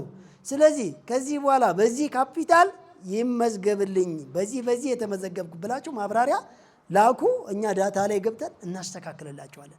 ቼክ ያሳተማችሁ ሰው የቼኩን መጀመሪያና መጨረሻ አሁንም ፎቶ እያነሳችሁና የባንኩን አይነት እየተናገራችሁ አድራሻውንና የስራውን አይነትና የደረሳችሁበትን ደረጃ ወደኛ ዩቲዩብ ቻናል ካልሆነም ወደ ቴሌግራም ካልሆነም በሚሴጅ ላኩ። የላካችሁ አላችሁ አንድ ፊት ጠርቀም ስትሉ ትስስሩን ልንጀምርላችሁ ነው። እንዳጠቃላይ ሃይላይት ትንሽ ፖይንቷን ነው ያወራኋቸው። ስለ ሰራተኛ አያያዝ የሚሆን ስለ ደንበኛ አያያዝ ማለት እያንዳንዱ እንዘርዝር ብንል 1800 አይነት ስራ እንደ ትምህርት ቤት 10 ዓመት ይፈጅብን አያልቅም። ስለዚህ ዋና ዋናውን እያወራን ያልገባነውን ደግሞ እየሰራን ያልገባንን ደግሞ ለሚገጥመን ነገር መጠየቅ ይሻላል አይሻልም? ይሻላል። ሶስተኛ ዙርና እየተመዘገባችሁ አላችሁ። በቅርብ ጊዜ ምዝገባ አብቅተዋል ብለን ሳንዘጋ ኤሚቲ እያላችሁ ወደ 0910 808019 ላይ ላኩ ብለናል። በሁሉም ቦታ ባላችሁበት ሆናችሁ ሚሴጅ አይከፈል መስፈርት የለው ምን የለው። ይህን ለመመዝገብ እንዳስቸገራቸው አናውቅም ማለት ነው። በኋላ መጨረሻው ላይ ነው እንደው ፈርዶብን ቆይ የምንለው ማለት ነው። ስለዚህ ሶስተኛው ዙር ከተወሰነ ጊዜ በኋላ ምዝገባ እንዘጋለን። በካታጎሪ ነው እየከፋፈልን የምናሰለጥነው። ሶስተኛ ዙር እንዴት እንጀምራለን? ሰሞኑን ጀምሩ ቢባል ቤት ኪራይ የለም፣ ቦታ ጠቧል፣ የከተማ ውስጥ ኮሪደር ልማት አለ፣ ጨረቃ ቤት ፈረስ አለ፣ የዋጋ ንረት አለ፣ ቦታ ቤት ኪራይ ውድ ነው፣ ረጅም ጊዜ ክፈሉልናል፣ የቦታ እያጣ ነው ለምትሉ ሰዎች በአጠቃላይ አሁን እምላችሁን ብቻ ስሙ። ዩቲዩብ ቻናላችን ላይ ግቡና በእኛ ቢዝነስ ፕላን ስልጠና ስንሰጥ ሁሉንም ነገር ሬዲ አድርገን ነው፣ አንድም ሰበብ እንዲጠፋባችሁ። በላይ ሚዲያ የሚለው ዩቲዩብ ቻናላችን ላይ ግቡና መስራት የፈለኩት ይሄንን ካፒታል ይሄን አይነት እምከራየው ቤት የኔ አገልጋሪ አቅሜ ከዚህ እስከዚህ የሚሆን ዋጋ የምፈልገው እዚህ አካባቢ ብላችሁ ለጥፉት። እኛ ጋር በጣም ብዙ የማሽን የቤት የተለያየ ዕቃ የተሽከርካሪ የቁስ አከራዮች ወደኛ ዳታ እየላኩ ነው። እናንተስ እምፈልገው ይሄን ነው ብላችሁ ለጥፉ። እምፈልጉትም ቦታ ቤት ኪራይ ከተማ ውስጥ ፀሐይ አይምታችሁ። ቤት ኪራይ ለመፈለግ ማሽን ኪራይ ለመፈለግ የተለያየ ቁስ ለመከራየት ተሽከርካሪም ለመከራየት ምንም ለመከራየት ሱቅ ስከፍቱ ፍሪጅ ሳይቀር የሚከራይ ሰው እናገናኛቸዋለን። እኛ ማሽን ሳይቀር እያንዳንዷ ቁስ ሳትቀር ነው የምላችሁ። የግድ መግዛት አይጠበቅባችሁ። ነገር ግን ወደኛ ዳታ ላይ ለጥፉት፣ ሁሉም ቦታ ላይ ማለት ነው። ሰፋፊ የሆኑ ትልልቅ የንግድ አዳራሾች፣ የንግድ ኤሪያዎች፣ የማምረቻ ቦታዎች ለእያንዳንዱ ወደኛ እየላኩ ነው። አሁንም አከራይ ነን የምትሉ ትልልቅ የገበያ ማዕከልና የማምረቻ ለማኑፋክቸሪንግ፣ ለንግድ፣ ለአገልግሎት፣ ለተለያየ ነገር የሚሆን እቃ የሚሆን ቤት ማሽን ያላችሁ ይህም ፕሮግራም ትከታተሉ ባለ ንብረቶች ደግሞ ወደኛው አድራሻ ላኩ። በቀላሉ ሁላችሁም ሲጠይቁ እኛ ጋር ጠይቁ። እንደ ደላላ እናስከፍላችሁም። አንድ ሊስት እናደርግላችኋለን። ራሳችን ሄደን በአካል እናገናኛችኋለን። የሚመጥናችሁን እንደ ጀማሪ የረጅም ጊዜ እንዳያስከፍሏችሁ፣ በተመጣጣኝ ዋጋ እንዲያከራዩአችሁ፣ አስፈላጊውን የውሃና የኃይል አቅርቦት እንዲያስተካክሉላችሁ ማድረግ እንችላለን። በርቀት ሆነው የሚጠይቁ ሰዎች እንደተለመደው አንድ ጊዜ ጠያቂያቸው ወደ መድረክ ላኩልኝ። ከዛ ወደ እናንተ መጣለሁ። ታዲያስ ውድ ታዳሚዎቻችንና ተመልካቾቻችን በተለያዩ የሶሻል ሚዲያችን በዩቲዩብ፣ በቲክቶክ፣ በቴሌግራም እንዲሁም በኤስኤምኤስ የተጠየቁ ጥያቄዎችን በእኔ በኩል ይቀርባል ማለት ነው። ወደ ጥያቄው። ጥያቄ ቁጥር 1 አሪፍ ትምህርት ነው። ያልተስማማሁት ካፒታል አስቀምጡ ተብሏል። እኔ ቀን ሰራተኛ ነኝ። ከዛ ነው ቆጥቡ አላለም። ስጠይቁ በደንብ እሺ። የቀን ሰራተኛ ለራሱ በአንድ ቀን ከ300 እስከ 700 ብር ሊሰራ ይችላል። በእርግጥ በመቶ መስራት መብቱ ነው። በቃ በአንድ ቀን ክፈታል። በአንድ ቀን መጀመሪያ ካፒታል አገኘ። አይ እንደዚህ አይነት ስልጠና ሰምታችሁ ታውቃላችሁ? በአንድ ቀን የቀን ስራ ሰርተ መነሻ ካፒታል መያዝ። አንተ ስንት ቦታ ላይ ውጭ ላለው ዘመድ ደውላል፣ የአባትህን ቤት ለመሸጥ አስማምታል፣ ለመበደር ካርታ ሲዛል፣ ዋስ ፈልገህ ተንከራታል፣ የምመች ቦታ ስትፈልግ ምን ያክል ጊዜ። ስለዚህ ቆጥቡ ሳይሆን የቀን ሰራተኛን አይደለ ባገኘው ገንዘብ በትርፍ ሰዓት ስራ። የቀን ሰራተኛ ዘው ቦታው ላይ የሚሸጥ በጣም ብዙ ነገር አለ። ይሄንን ስራ በለን አትበሉኝ። በነገራችን ላይ ጭንቅላታችሁን አሰሩት እንጂ ሐሳብ እንጂ መንገድ እንጂ አካሄድ ከናንተ፣ ሐሳብ እንጂ ሂሳብ ከናንተ መሆን መቻል አለበት። የቀን ሰራተኛ እንደ ቅድም እንደነገርኳችሁ ፀጉር ቤት ነው። የቀን ሰራተኛ ቀን ስራ ቦታ ላይ በቃ የቀን ሰራተኛ ነኝ ብር ተከፈልኩ ምን አደርገዋለሁ እንዴ? ቀን ስራ እኮ ወይ ባሪላ ነው ወይ እንጨት መቆርቆር ነው ወይ ነገር ነው። እሱን መግዛት አይችል የአንድ ቀን ብር የሚል ሰው አለ። ወየሳምንቱ ወየወሩ ወየአንድ ቀኑ ግን ስራ ቦታ ላይ የሚሸጡ ነገሮችን ይገዛል። እኔ ቅድም እንደነገርኳቸው ቢያንስ በካርድና በማስቲካ ሲጀምር ቢያንስ እንኳን ትናንሽ ነው የታሸገው አይዞ ሄዶ እንኳን ቁጭ አድርጎ ጥላ ላይ ቀዝቀዝ ያለው አለ አባቴ ግሮሰሪ እስከምትሄድ ለምን ይጥማህ እኮ ማለት ይችላል። አረ ፋስት ፉድ እያለው እንደ ደረቅ ብስኩት ምናምን ክሽ የሚባል ከጁስ ጋር ያዙ እስኪ በርታ እንድትሉ ብሎ ጣል አድርጎ መስራት ይቻላል አይቻልም? ይቻላል እኮ። እዛ ቦታ ላይ ብዙ የሚያልቅ ነገር አለው እኮ። እስቲ ሱቅ ሂድና ግዛ ከሚባል እኔ ጋር አለ። ምን ይሆን የሚያልቀው? በጣም ብዙ ነገር ያልቃል እኮ። ምስማር ያልቃል፣ የሆነ ነገር ያልቃል፣ ብለን ያልቃል። ድንገት የሆነ ነገር እቃ ሊደንዝ ይችላል፣ ሞረድ ይዞ ሊችል ይችላል። የሆነ የራሱ ሲሊንደር ይኖረዋል። ማስተካከያ እዛ ቦታ ላይ ከቀን ሰራተኛ ወደ ኮንትራት፣ ከኮንትራት ወደ ኮንትራክተር፣ ከኮንትራክተር ወደ ትልቅ ኮንስትራክሽን ይገባል እኮ። እንደዛ አድርገው እንደምን እምልህ። እሺ ጥያቄ ቁጥር 2 ትላንትና ዛሬ 2 ስልኮችን በመሸጥ 1000 ብር አትርፌያለሁ እና የማተርፈውን ወደ ባንክ ገቢ ማድረግ ነው። እስኪ ትንሽ አብራራልኝ። በቃ የቁጠባ የሚባል ነገር በጣም እያስቸገረ ነው። 3ኛ ስልክ ግዛ። እና ብዙ ትሸጣለህ ነው። እሺ ሌላ? እሺ ጥያቄ ቁጥር 3 ቁማር ቤት ነበር ሳጫውት የቆየሁት። አሁን ስራ ቀይሬ ወርቅ ቤት ከፍቻለሁ። ስራዬ እንዴት ላስፋፋ? ደግሞ ገበያ ቀዝቀዝ ሲል ትንሽ ይጨንቀኛል። ምን ትመክረኛለህ? ተስፋ እንዳልቆርጥ። ቁማር ቤትን ስለተው አንድ ጊዜ አንድ ሰው ሳያገው አይጨብጭብ። ከልብ እናመሰግናለን። አሁንም አደራ የምንለው ወርቅ ቤትን ተውልን እባክህን። ወድቆ ለሚገኝ ማህበረሰብ ወርቅ አያስፈልገውም። እኔ ብዙ እያለሁ እባካችሁን የእኛ አሰልጣኞች እጃችሁ ላይ ቅንጡ ሰዓት ካለ ወርቅ፣ ሀብል፣ ጆሮ ይሁን አንገት፣ የእጅ ሰዓት እያወለቃችሁ ሽጡት፣ ሽጡት፣ ሽጡት። ባለሀብት ነኝ ካልክ እፈር። ኢትዮጵያ ውስጥ ባለሀብት የለም። ያለዛ እሰድብሃለሁ። ደደብ ባለሀብት ነው የምልህ። ሰንሰለት ለውሻ ነው። መቀናጣ ከፈለክ እያንዳንዱ ዳር ከዳር ሁሉም ሀብታም ከሆነ በኋላ ትቀናጣለህ። እዛ ጋር የሚበላው ሳይኖር አንተ ውስኪ አትጠጣ። እዛ ጋር አምባሻ የሌለው አንተ እዚህ ጋር በጣም ብዙ ችግር አለ። በቃ ያን ዳር በዳር የግንዛቤውን የፋይናንሲውን የእንቅስቃሴ ሁሉንም ዜጋ ሳንቀይር መቀናጣት የተከለከለ ነው። አትቀናጡ። ስለዚህ ወርቅ ቤት አይመጥነንም። እባክህ አሁን ወርቅ ቤቱን በመተው ተባብረን ሌላ ስራ እንድሰራ ግን ቦታው ድረስ እየመጣን ማሳየት ፈቃደኛ ነን። አባቴ ቼክ አሳትሜ ነበር፣ ነገር ግን ባለ 25 የለም ባለ 50 ነው ያለው። አሁን ጨርሰናል ይቆያል አሉን። ምን ይሻላል? ባንኩን ጠቅሷል? አይ አልጠቀሰም። ባንኩን ጥቀስና ላከው ወንድሜ በድጋሚ። እንዴት ነው ትንሹ አልቋል ትልቁ አለ ማለት? ቼክ እኮ በ24 ሰዓት እዛው ባንኩ ቅርንጫፍ ላይ የሚያትምላቸው ውጤት ነው። ስለዚህ ይሄ ምናልባት አልተረዳም፣ በደንብ አልገባውም ብዬ አስባለሁ። ማንኛውም ሰው በፈለገው መጠን ቼክ ማዘዝ ይችላል። ከ25 እስከ 100 ገጽ ድረስ አልቋልም አይባልም። ምናልባት የህትመት ማሽን እንትን ብሏል ከሆነ ሌላ ብራንች ሂድ ብለው ቅርንጫፍ መጠቆም እንጂ አልቋል አይባልምም። ምናልባት ባንኩን ቢነግረን አሪፍ ነው። ድጋሚ ማብራሪያውን ጻፍልን። ቀጥይ። ጥያቄ ቁጥር 5 ንግድ ፍቃድ ማውጣት ይጠበቅብኛል ወይስ ምን ላድርግ? አሁን ገና ጀማሪ ነኝ። ንግድ ፍቃድ ምንም ጥያቄ የለውም ይጠበቅበታል። ነገር ግን ከንግድ ፍቃድ ኢሜጅ ወይም ደረጃ በታች ትንሽ ካፒታል ወይም ቦታው አስቸጋሪና ለዛ ደረጃ ያልደረሰ ከሆነ ማውጣት አይጠበቅብህም። ለዛ ደረጃ የደረሰ ከሆነ ግን ማውጣት ላንተም ይሁን ለህጉ አስገዳጅነት አማራጭ የሌለው ነገር ነው። እንደ ሁኔታው አብራራው። ቀጥይ። እሺ ጥያቄ ቁጥር 6 እኔ በሙያዬ መሐንዲስ ነኝ፣ ነገር ግን ገና ጀማሪ መሐንዲስ ነኝ። አሁን ላይ ለጊዜው በንብረት ኃላፊነት በረዳትነት ነው እየሰራ ያለሁት። እንዴት ነው በእኛ ዘርፍ በኮንስትራክሽን በእናንተ ቢዝነስ ፕላን ተከትሎ መሄድ የሚቻለው? ሌላኛው ሁለተኛ ጥያቄ ደግሞ በዚህ በኮንስትራክሽን ካልሆነ በራሴ ክፍል ላይ ቀደም በነበረው አልጋ ቲቪና የመሳሰሉትን አውጥቼ ካስፈለገም ሸጬ አነስ ያለች የራሴን ሱቅ ለመክፈት አስቤያለሁ እና ምን ትመክረኛለህ? እሷን እመክርሃለሁ። ኃላፊነቱን ለጊዜው ስራበት፣ ግን የሞጠኛ አትበል። ብዙ ተመርቀው ስራ የሚጠብቁ ስላሉ ደግሞ ለነሱ ልቀቅላቸውና በሙያ በምታውቀው ሙያዊ ቋንቋዎቹ ቁሶችን ስለሚያውቅ ይሄ ሰውዬ በእነሱ ሙያ ላይ ሱቅ ቢከፍት ጥሩ ነው አይደለ? እኔ የሚያስቸግረኝ እንግዲህ የኢንጂነር ሸቀጥ ነው የሚከፍተው ችግሩ መጡ፣ ወይም ደግሞ የውበት ሳሎን።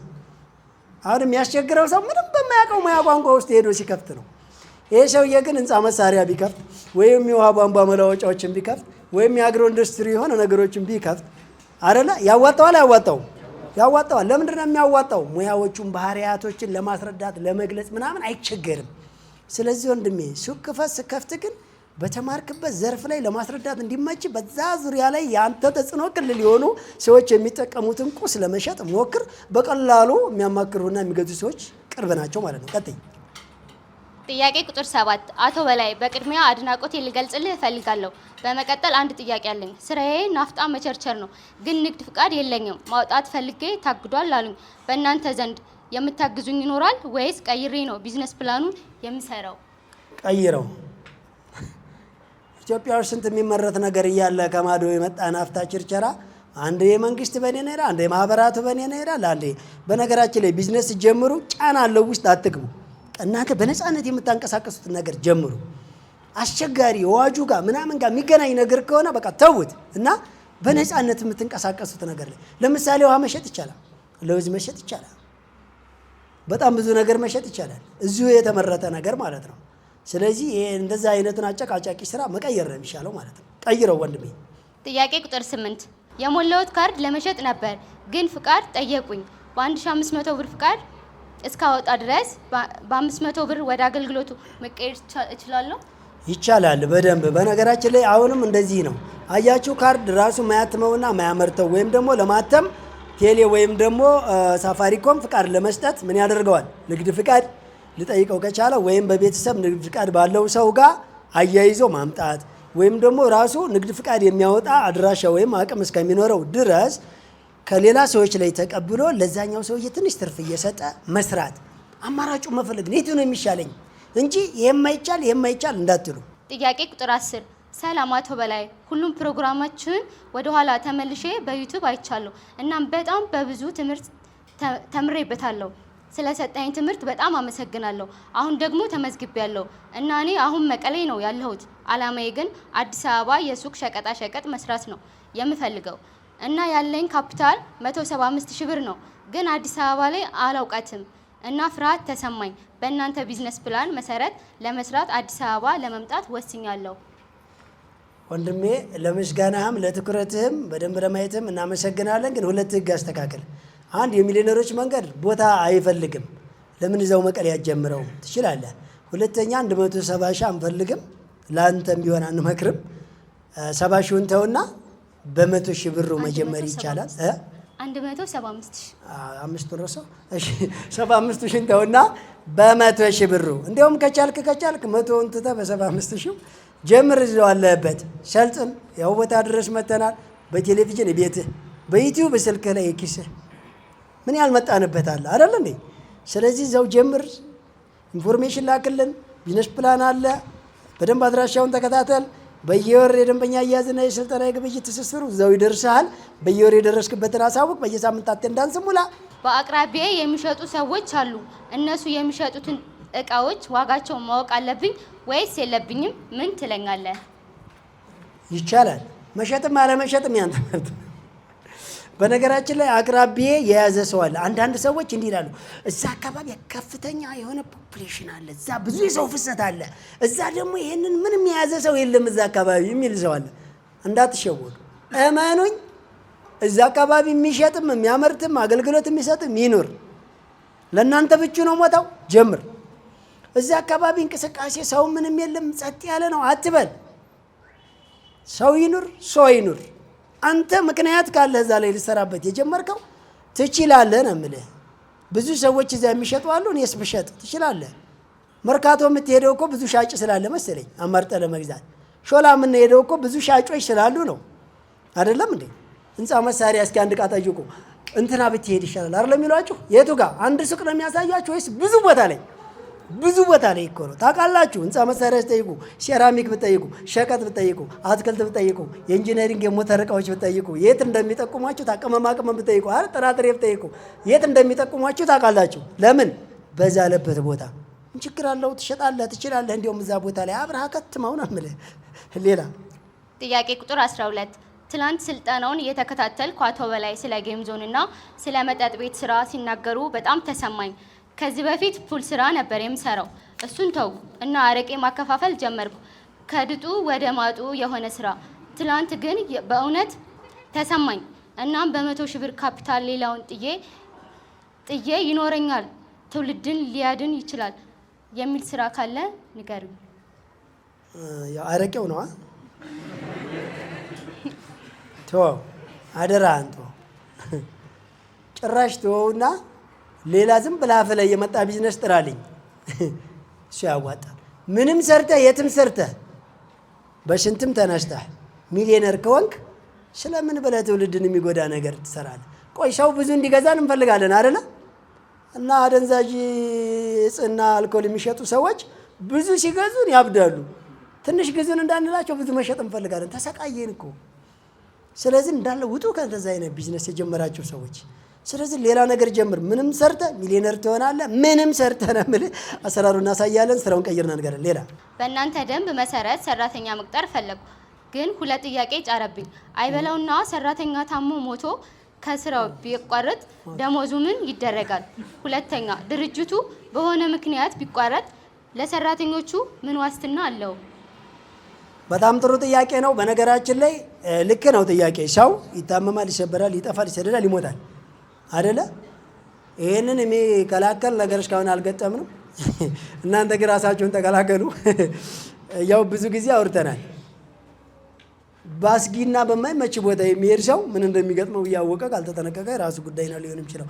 ነገር ግን አጋጣሚ ሰራተኛ ሊሰዋ ቢችል እስከዛሬ ድረስ ደሞዝ መውሰድ አይቻልም ብለን ያካበተውን ነገር ለማን ያደርጋል? እያንዳንዱ ሰው ስትቀጥሩ የአደጋ ጊዜ ተጠሪ ይቀመጣል። እሺ፣ ስልኩም፣ ፊርማውም፣ ውሉም፣ መታወቂያ ኮፒውም ይሄን እንዳትረሱ።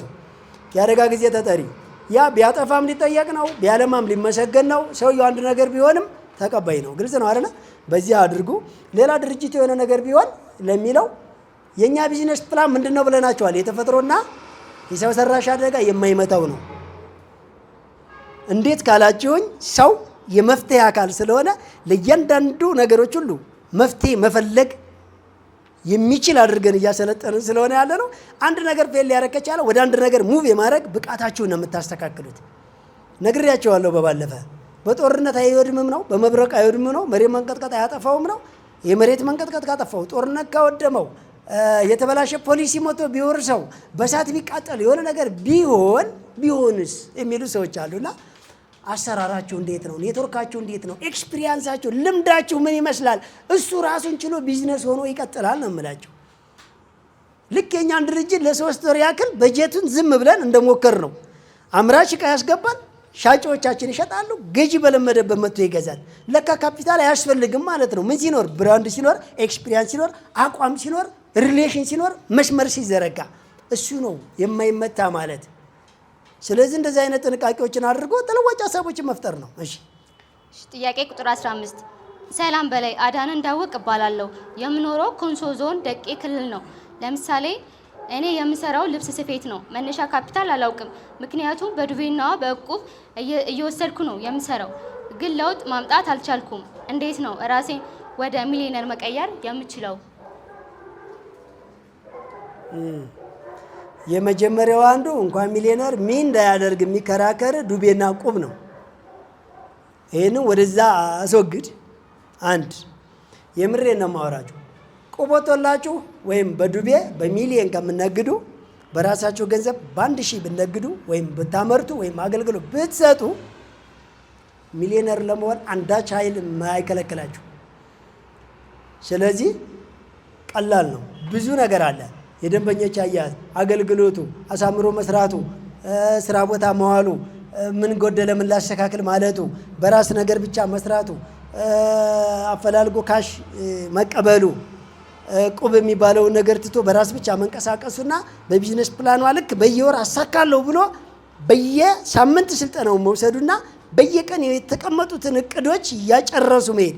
ትናንሽዬ ቀን ከቀን እቅዶች የሳምንት የወር የዓመት ትልቅ የተግባር ግብአት ግዙፍ ስኬት ናቸው። የቀን ከቀን ምን ትናንሽ ጎጂ ነገሮችን መተውና ጠቃሚ ነገሮችን አፕላይ ማድረግ፣ ትንሽ ተግባራቶችን መስራት ልምምድ አድርጉ። ትልቁ ችግር ነገ የሚባል ከስኬት 5 ህግ አንዱ ምንድን ነው? መጀመር። አንዱ ስላቸው የመጀመሪያው አይደለም። የመጀመሪያው መፈለግ ነው። ቀጣይ መጀመር ህግ ነው። የመጀመር ህግን እንዳትረሱ። ቆይ ነገ ከነገ ወዲያ እርግጠኛ ነኝ 5 ሰው ላይ ተጽዕኖ ፈጥራለሁ። ለምን ነገ አላልክም? ለምን ዛሬ አላልክም? አታሳድሩ። እሺ ቀጥይ። ሌላ ጥያቄ ቁጥር 16 ይድረስ ለአቶ በላይ ሞርዴ የ3ኛ ዙር ሰልጣኝ ነኝ። የሰው ፍሰት አነስተኛ በሆነበት አካባቢ ተመራጭ የሆነ ስራዎች ካሉ ቢነገረን። ቢዝነስ ፕላን በሶፍት ኮፒ ቢሰጠኝና እያነበብኩ ስልጠናውን ብከታተል የበለጠ እገነዘባለሁ። ምርጥ አንባቢ ነው የምትሆነው። እኔ አሁን የምሰገው ሚሊዮነሮች መንገድ መጽሐፍ ወደ እናንተ ከመጣ በኋላ የምሰገው ምርጥ አንባቢ እንዳትሆኑ። እኛ ምርጥ አንባቢ አልቸገረንም። ልንገራችሁ፣ እልፍ አላፍ የተማረ የሚያነብ እንግሊዘኛ የሚቀላቀል ሰው ምናፋለን። በጣም ብዙ ወሬኞች፣ በጣም ብዙ አንባቢዎች፣ በጣም ብዙ ሸምዳጆች አሉን። አሁን እኛ የተቸገርነው ተግባር ላይ የሚያወርድ ነው ብለናቸዋል። ለማንኛውም በሶፍት ኮፒ ብትሰጥም ሁለቱንም ትችላለህ። ነገር ግን ባክን ዩቲዩብ ቻናል እና ቴሌግራማችን ላይ የተለቀቀችዋን ብቻ በማየት መጀመሪያ እሷን ተግብራት። በቃ እሷን አድርጋት። በ1000 ጀምረህ በወር 550 ብር አድርገው እኮ ነው የተባልከው። ትርፉን ሲደመር 1550 ብር ሁለተኛው ወር ላይ ይዘህ ወደ ስራ ግባ። የሚቀጥለው ወር ላይ 2000 ምናምን አድርገው እኮ ነው ያለ። በቃ እሱን አድርግ መጀመሪያ እኮ ነው የምልህ። ጥንቅቅ አድርገው 2 ዓመት የት ይደርሳል የሚለው ትደርስበታለህ። እንዲያው በ100 ብር በቀን 30 ደቂቃ መድብና በ100 ብር ፎሎ አድርገህ በወር 200 ብር አድርገው የሚቀጥለው ላይ 400 ብር አድርገህ እርግጠኛ ነኝ በ2 ዓመት 4 ሚሊዮን ይደርሳል ያልኩህ እኮ እሱን ነው። እሱን አጠገብ ያለውን ብቻ ጨርሰው ግድ የለም። ቀጥል ይላል። ጥያቄ ቁጥር 17 በቁርስ ቤት ነው የተመዘገብኩት፣ ግን መጠጥ ብቻ ነው የሚጣራው። ተመጋቢ የለም። ባለቤቴ ከአረብ ሀገር ከምትልከው ብር ጋር እየተጋጨብኝ ነው። የምሰራው ብዙ አይነት ነው። ትርፍና ኪሳራዬን ልለየው አልቻልኩም። በቀን 500 ብር ገቢ ያለኝ።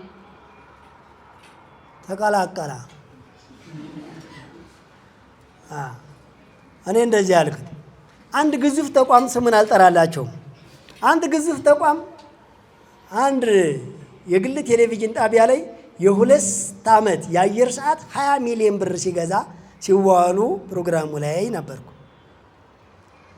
የ2 ዓመት የአየር ሰዓት 20 ሚሊዮን ብር የአንድ የቴሌቪዥን ጣቢያ።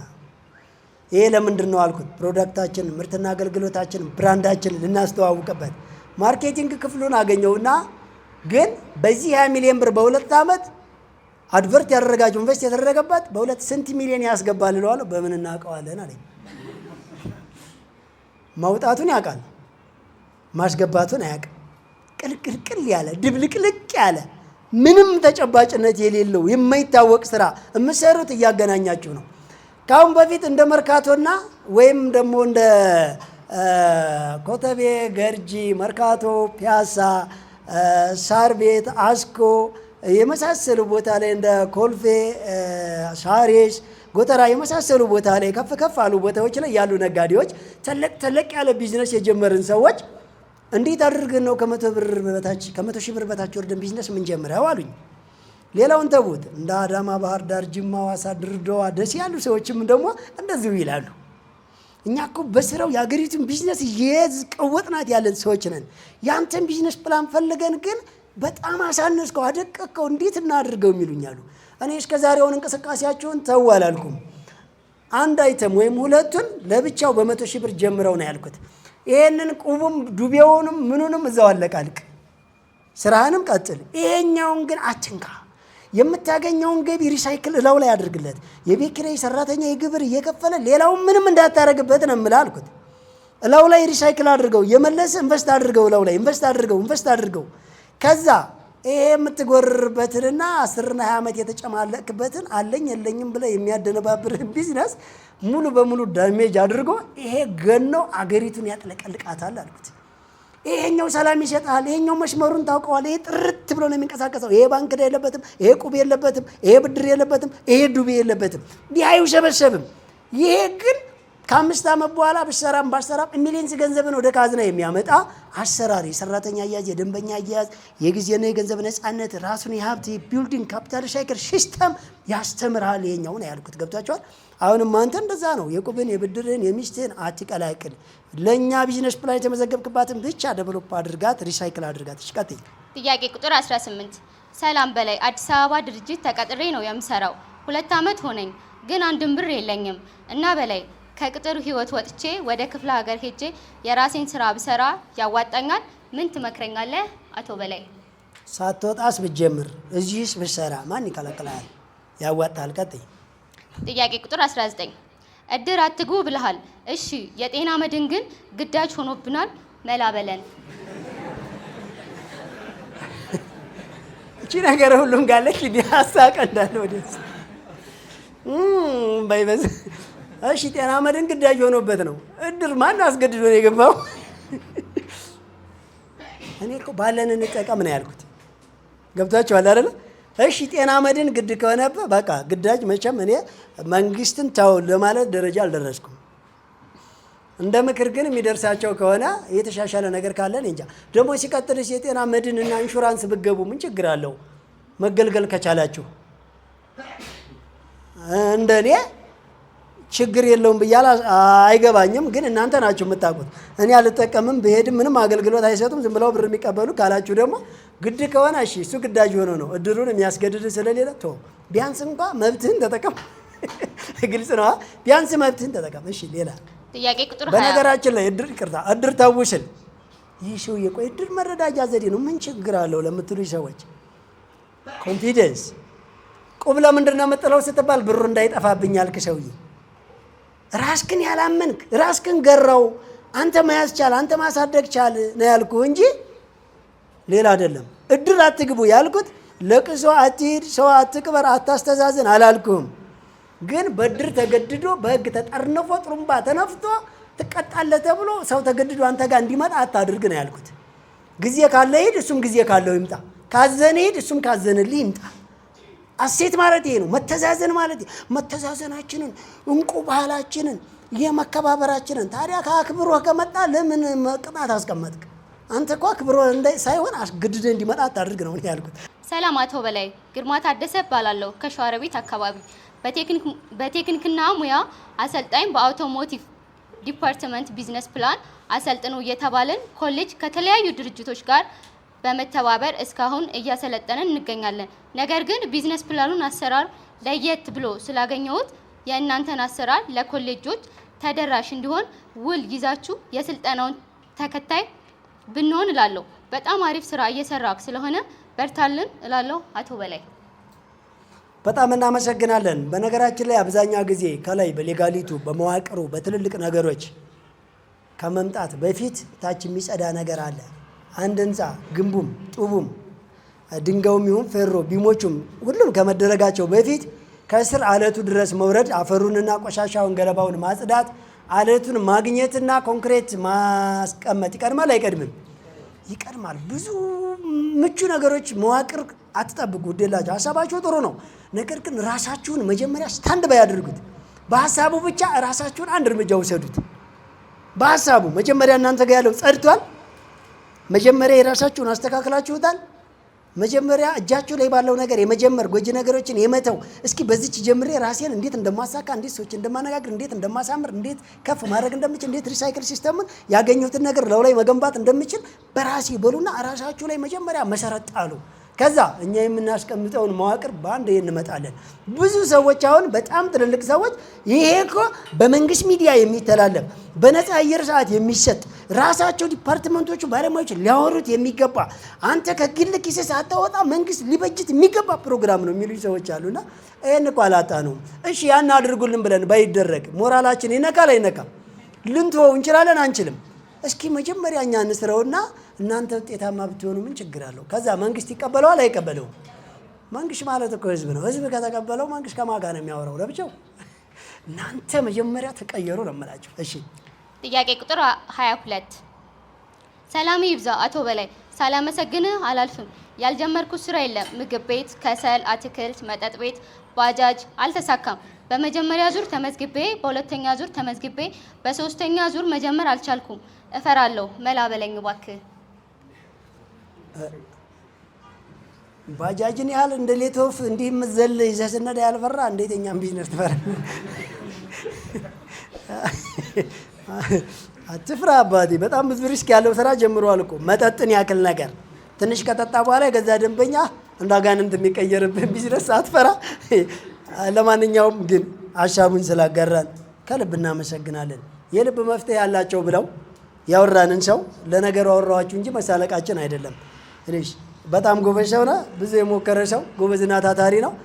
አንዱን ብቻ ቆንጆ የሚባለውን ቢዝነስ ጀምርና ይሄንን በዚህን ያክል ካፒታል ጀምር ያለው እንዴት ልስራ በለን አንድ ቀን በቃ እንዴት እንደምሰራ እናሳያለን። ቀጥይ። ጥያቄ ቁጥር 23 ሰላም እንዴት ናችሁ? አቶ በላይ በጣም አድናቂህ ነኝ። እግዚአብሔር እድሜና ጤና ይስጥ። መመዝገብ ፈልጌ ነበር። ቢዝነስ ጀምሬያለሁ። ገና 2 ወር ሊሆነኝ ነው። ግን ቢዝነስ ፕላን የለኝም። አደጋ ውስጥ ያለው ይመስለኛል። በላርጎ ስራ ውስጥ ነው የተሰማራሁት። እስካሁን ድረስ ትርፍና ወጪ መለየት አልቻልኩም። እንዴት ላርግ? ሴት ነኝ። ብዙ ጊዜ ስታቀርቡ ወንዶች ብቻ ነው። ምን ስናቀርብ ወንድ ነሽ አሁን አንቺ? ስለዚህ እውነት ምናልባት ኦዲየንስ ላይ ሴቶች ተሳተፉ እየተወቀሳቸው ነው። ሰው በአጭሩ ግን ልክ ነሽ። ቢዝነስ ፕላን ከሌለ ስጋት ውስጥ ነሽ እህቴ። ስለዚህ እኛም ቢዝነስ ፕላን እኮ ለቀነዋል። ውሰጂው፣ ተጠቀሚ። አይከፈል ምን የለ ሴት ነኝ ወንድ ነኝ ሙስሊም ክርስቲያን ነኝ አማራ ኦሮሞ ትግሬ ጉራጌ ነኝ የለ ገንዘብ የለኝም የለ አድራሻ አይመችም አልተማርኩም ተምሬያለሁ እድሜ ገና ነው ስራ አለብኝ ተማሪ ነኝ የለም እኮ ማንም የትም መቼም በስንትም እንዴት የምትለውን ብቻ ነው የምትጠነቅ። እንዴት ካልክ በእኛ የት ካልክ የትም በምን ካልክ በምንም፣ በስንት ካልክ በስንትም፣ ማንን ካልክ ማንም ሆን፣ እንዴት ካልክ ግን በእኛ እንዴት የምትለው ዋጋ ብቻ እንዴት ልስራ፣ በዚህ ቢዝነስ ፕላን፣ በዚህ አካሄድ፣ በዚህ ቢዝነስ ፕላን፣ በዚህ ካታጎሪ፣ በዚህ ቢዝነስ ፕላን፣ በዚህ ህግና ደንብ ትባላለህ። ስለዚህ እኛን ቢዝነስ ፕላን ደስ ያለሽን መጅረት አድርግና 14 አይነት ካታጎሪ 1800 ስራን ያካተተ በየሳምንት ስልጠና የሚሰጠው ይሄ ሁሉ በነፃ ከፈለግሽ ቴሌቪዥን በቤታችሁ ከፈለግሽ በስልክ እጅሽ ላይ ያለን ተከታታዩ በእኛ ቢዝነስ ፕላን አንዱን ጀምሪ፣ ደስ ባለሽ ካፒታል ጀምሪና ይሄን ጀምሪ ያለው በይ። በእርግጥ ላርጎ አልሽን እንጂ ላርጎ በእኛ ቢዝነስ ፕላን ተመዝግቧል ወይ? ከተመዘገበ ቢዝነስ ፕላን ለምን የለኝም አልሽ? ይሄን አስተካክሊ፣ ቀጥይ። የመጨረሻ ጥያቄ ቁጥር 24 ሰላም እንዴት ዋላችሁ? እኔ የምሰራው የቤትና የቢሮ እቃዎች ማምረትና መሸጥ ነው። ለዚህ ግብአት የሚሆን ጣውላ የሚሰጥልኝ ደንበኛዬ በቼክ ዱቤ መጠቀም ትችላለህ ብሎኛል። ዱቤ መጠቀም ከጀመርኩ ደግሞ ቦነሱ ማጥፋት እችላለሁ።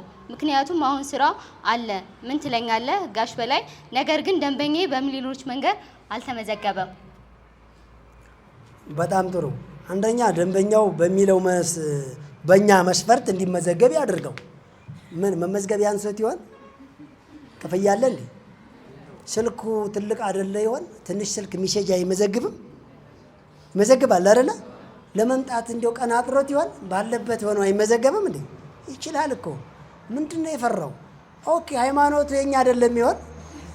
ሃይማኖት ተቀምጧል እንዴ? እድሜው ገና ይሆን? እድሜ ያስቀምጠናል? ምንም ነገር የለም እኮ።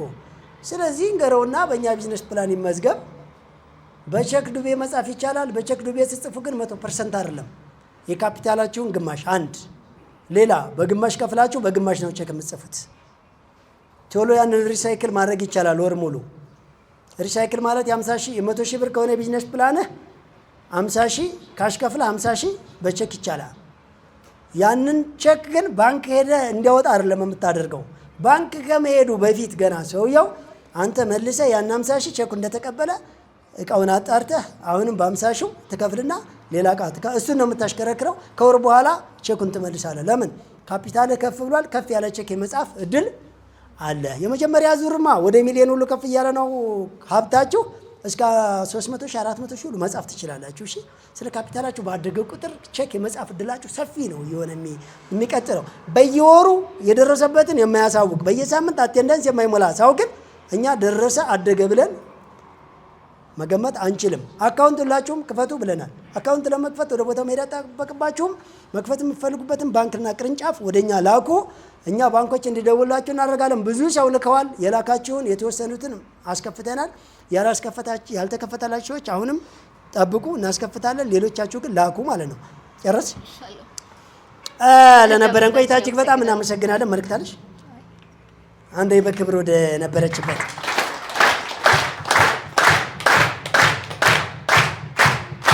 የብዙ ድምፅ ሆና ስለቆየች ከብር እናመሰግናለን። ለእሱ አንድ ጊዜ አጨብጭ። ምን አሰሰታችሁ? እስኪ በደንብ አመስግኗት።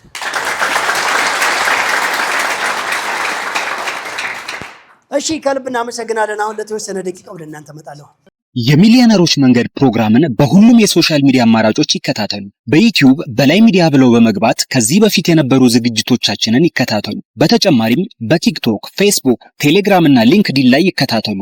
የሚሊዮነሮች መንገድ 4 ዓመት በሙሉ ሽሮ ቤት ነው የምሰራው። ምንም አይነት ምን ቤት? ሽሮ ቤት፣ ምግብ ቤት ማለት እና ምንም አይነት ለውጥ አላሳየውም። 4 ዓመት በሙሉ አሁን 70 ሺህ ብር አለኝ። ቅርንጫፍ ነው የምከፍተው። እሱን አሳድሼ እሱንም ማሳድገው የሚለው ነው። እንትኛ አመሰግናለሁ። እሺ አሪፍ። ለቀጣይ ይስጥልኝ። ራሱኑ ነው ትችላለህ። ሌላ ቅርንጫፍም ሌላ ቢዝነስም ራሱንም ትችላለህ። ግን እስከዛሬ በሄደበት እንዳትሄድ። ለምን 70 ሺህ አይደል ያልከው? እስከ 100 ሺህ ድረስ ስለሚቻል በእኛ ቢዝነስ ፕላን ከዛ በላይ ነው ጀማሪ አይጀምር የምንለው። እንደ ጀማሪ ልምድ ስለሌለው ከዛሬው አሰራር ግን የኛን ተከተለው። ምን እያደረኩ ነው? ከየት ነው የምገዛው? እንዴት ነው የማብላለው? እንዴት ነው የማቀርበው? እንዴት ነው የምሸጠው? እንዴት ነው የምከታተለው? ጊዜን፣ አጠቃቀሜን፣ ቢዝነስን፣ ሪሳይክል ሲስተሙ፣ ክትትሌ፣ ሰራተኛ ካለ በምን አይነት መንገድ ነው አያያዜና ጥንቃቄ እንዴት ቆሜለታለሁ? እስኪ መድኃኒት የታዘዝን ሰዎች እስኪ ጤናችንን ለመመለስ የምናደርገው ጥንቃቄ 8 ሰዓት ነው? በየ8 ሰዓት ነው? 3 ነው? ከምግብ በኋላ ነው? በአንድ ኩባያ ውሃ ነው? ለብ ባለ ነው? በታሸገ ውሃ ነው? በምንድን ነው በጥብጥ የተባልከው? ጥንቃቄ አይታችሁታል። ለምን ጤናችን ተመልሶ እንዳይዛባ የህመም ከመጣ ድካሙን ዋጋውን ስላወቅን መድኃኒት ሲታዘዝልን እንዴት ነው የምናደርገው? በሰዓቷ በልኳ በመጠኗ አይታችሁታል። ለሊት 7 ሰዓት ቢባል ራሱ እስኪ ሰዓት እናያለን ሮጠን። ለምን ጤናችንን ለመመለስ ሐኪም ያዘዘውን ለመጠበቅ። ለዚህም ለሚበለሻሸውና ቶሎ አላድግ ላለን ቢዝነስ ታሞ ነው መድኃኒት ነው እየታዘዘለት ያለው። በጥንቃቄ አስኪዱት። የኛ ድርጅት በሚያዘው አካሄድ ሂዱ። በሚያዘው የባከነ ጊዜ አለ፣ የባከነ አካሄድ አለ፣ የተበላሸ አሰራር አለ፣ የተበላሸ ገንዘብ አለ። ቀጥ አድርጋችሁ ፈትሹት። እሱ በደንብ መርምሩና አጭሽታር መስመሩን አትሳቱት። እሺ የኔ ጥያቄ ሰራተኛ ስራ ሲጀምሩ ሰራተኛ ትቅጠሩ ብላል። እኔ የጀመርኩት ሰራተኛ እንጀራ ቤት ነው። ያለ ሰራተኛ እንዴት ተረጋጋሪ አይሆንም እንዴት ይሆናል? እና ደግሞ ሁለተኛ ጥያቄ እኔ ቤተሰብ አለኝ፣ ልጆችም አለኝ አቤት ማለት ነው። እና ይሄንን ስልጠና ላይ ሊደግፉልኝ አልቻሉ። ለምሳሌ አሁን ቴሌቪዥን እንኳን ስከፍት ቤት ይቀይራሉ። ለምን? ይሄ እንዴት ማስተካከል እችላለሁ? እኔ አላውቅም። አውቀው እንጂ ሊቀበሉልኝ አልቻሉም። በቃ ሊቀበሉልኝ አልቻሉም። ቤተሰብ በነገራችን ላይ የጠየቀ ጥያቄ እንደ መጀመሪያ ስራ ስትጀምሩ ራሳችሁ ስሩትና ከፍ ሲል ነው ሰራተኛ መቀጥሩት ብለሃል። የኔ ቢዝነስ እንጀራ መጋገር ነው፣ የግድ ጋጋሪ መቅጠር አለብኝ አይደለ? ስለዚህ እኔ ደግሞ ያልኩት ቢያንስ ትዳር የለም ወይ ካላገባህ አግባ ልለው ነበር። አንድ ትዳር እድል ፈጥር ነበር። ካገባህስ ለምንድን ነው ሚስትህ ማጋግረው? መስራት ካልፈለገች እንድትሰራ እንደምንም ብለህ አስረዳት። ካልተረዳች ሌላ አግባ።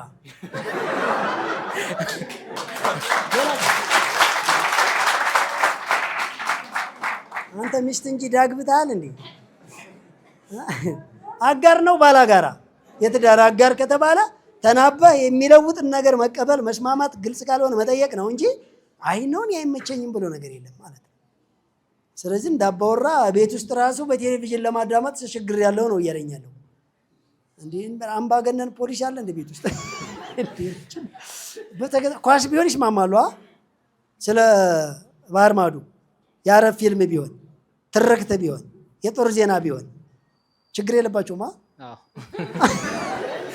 ስልጠና ሲሆን ግን አቦ ይሄን ሰው እያታስጩብኝ የማይሆን ነገር እኔ አልገባኝም ካሉ እንዲገባቸዋል። በነገራችን ላይ መጀመሪያ ሚስት ተጋግር። ልጅ ቢኖራት ራሱ አዝላ ነው የምልህ። ወይ አንተ ጋግር፣ ድብና አድርገህ ጋግር። እሺ መጋገር ሰልጥንና ጋግር። ሞክሬያለሁ ግን አልቻልኩበትም። ሞክሬያለሁ ግን አልቻልኩበትም። ምን አልቻልኩም? መጋገሩን ማዞሩን አልቻልኩም። አሰራሩን መጋገሩን አልቻልክም? ሰልጥና እንዴ።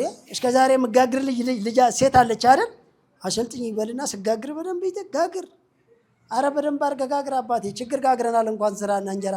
ስራ ከጀመርኩ ብዙ አመት ነው። ለውጥ የለም። ባጃጅም እሰራ ነበረ። ባጃጅ እሰራለሁ። ከ1000 ብር በላይ ያገኛለሁ በቀን ማለት ነው።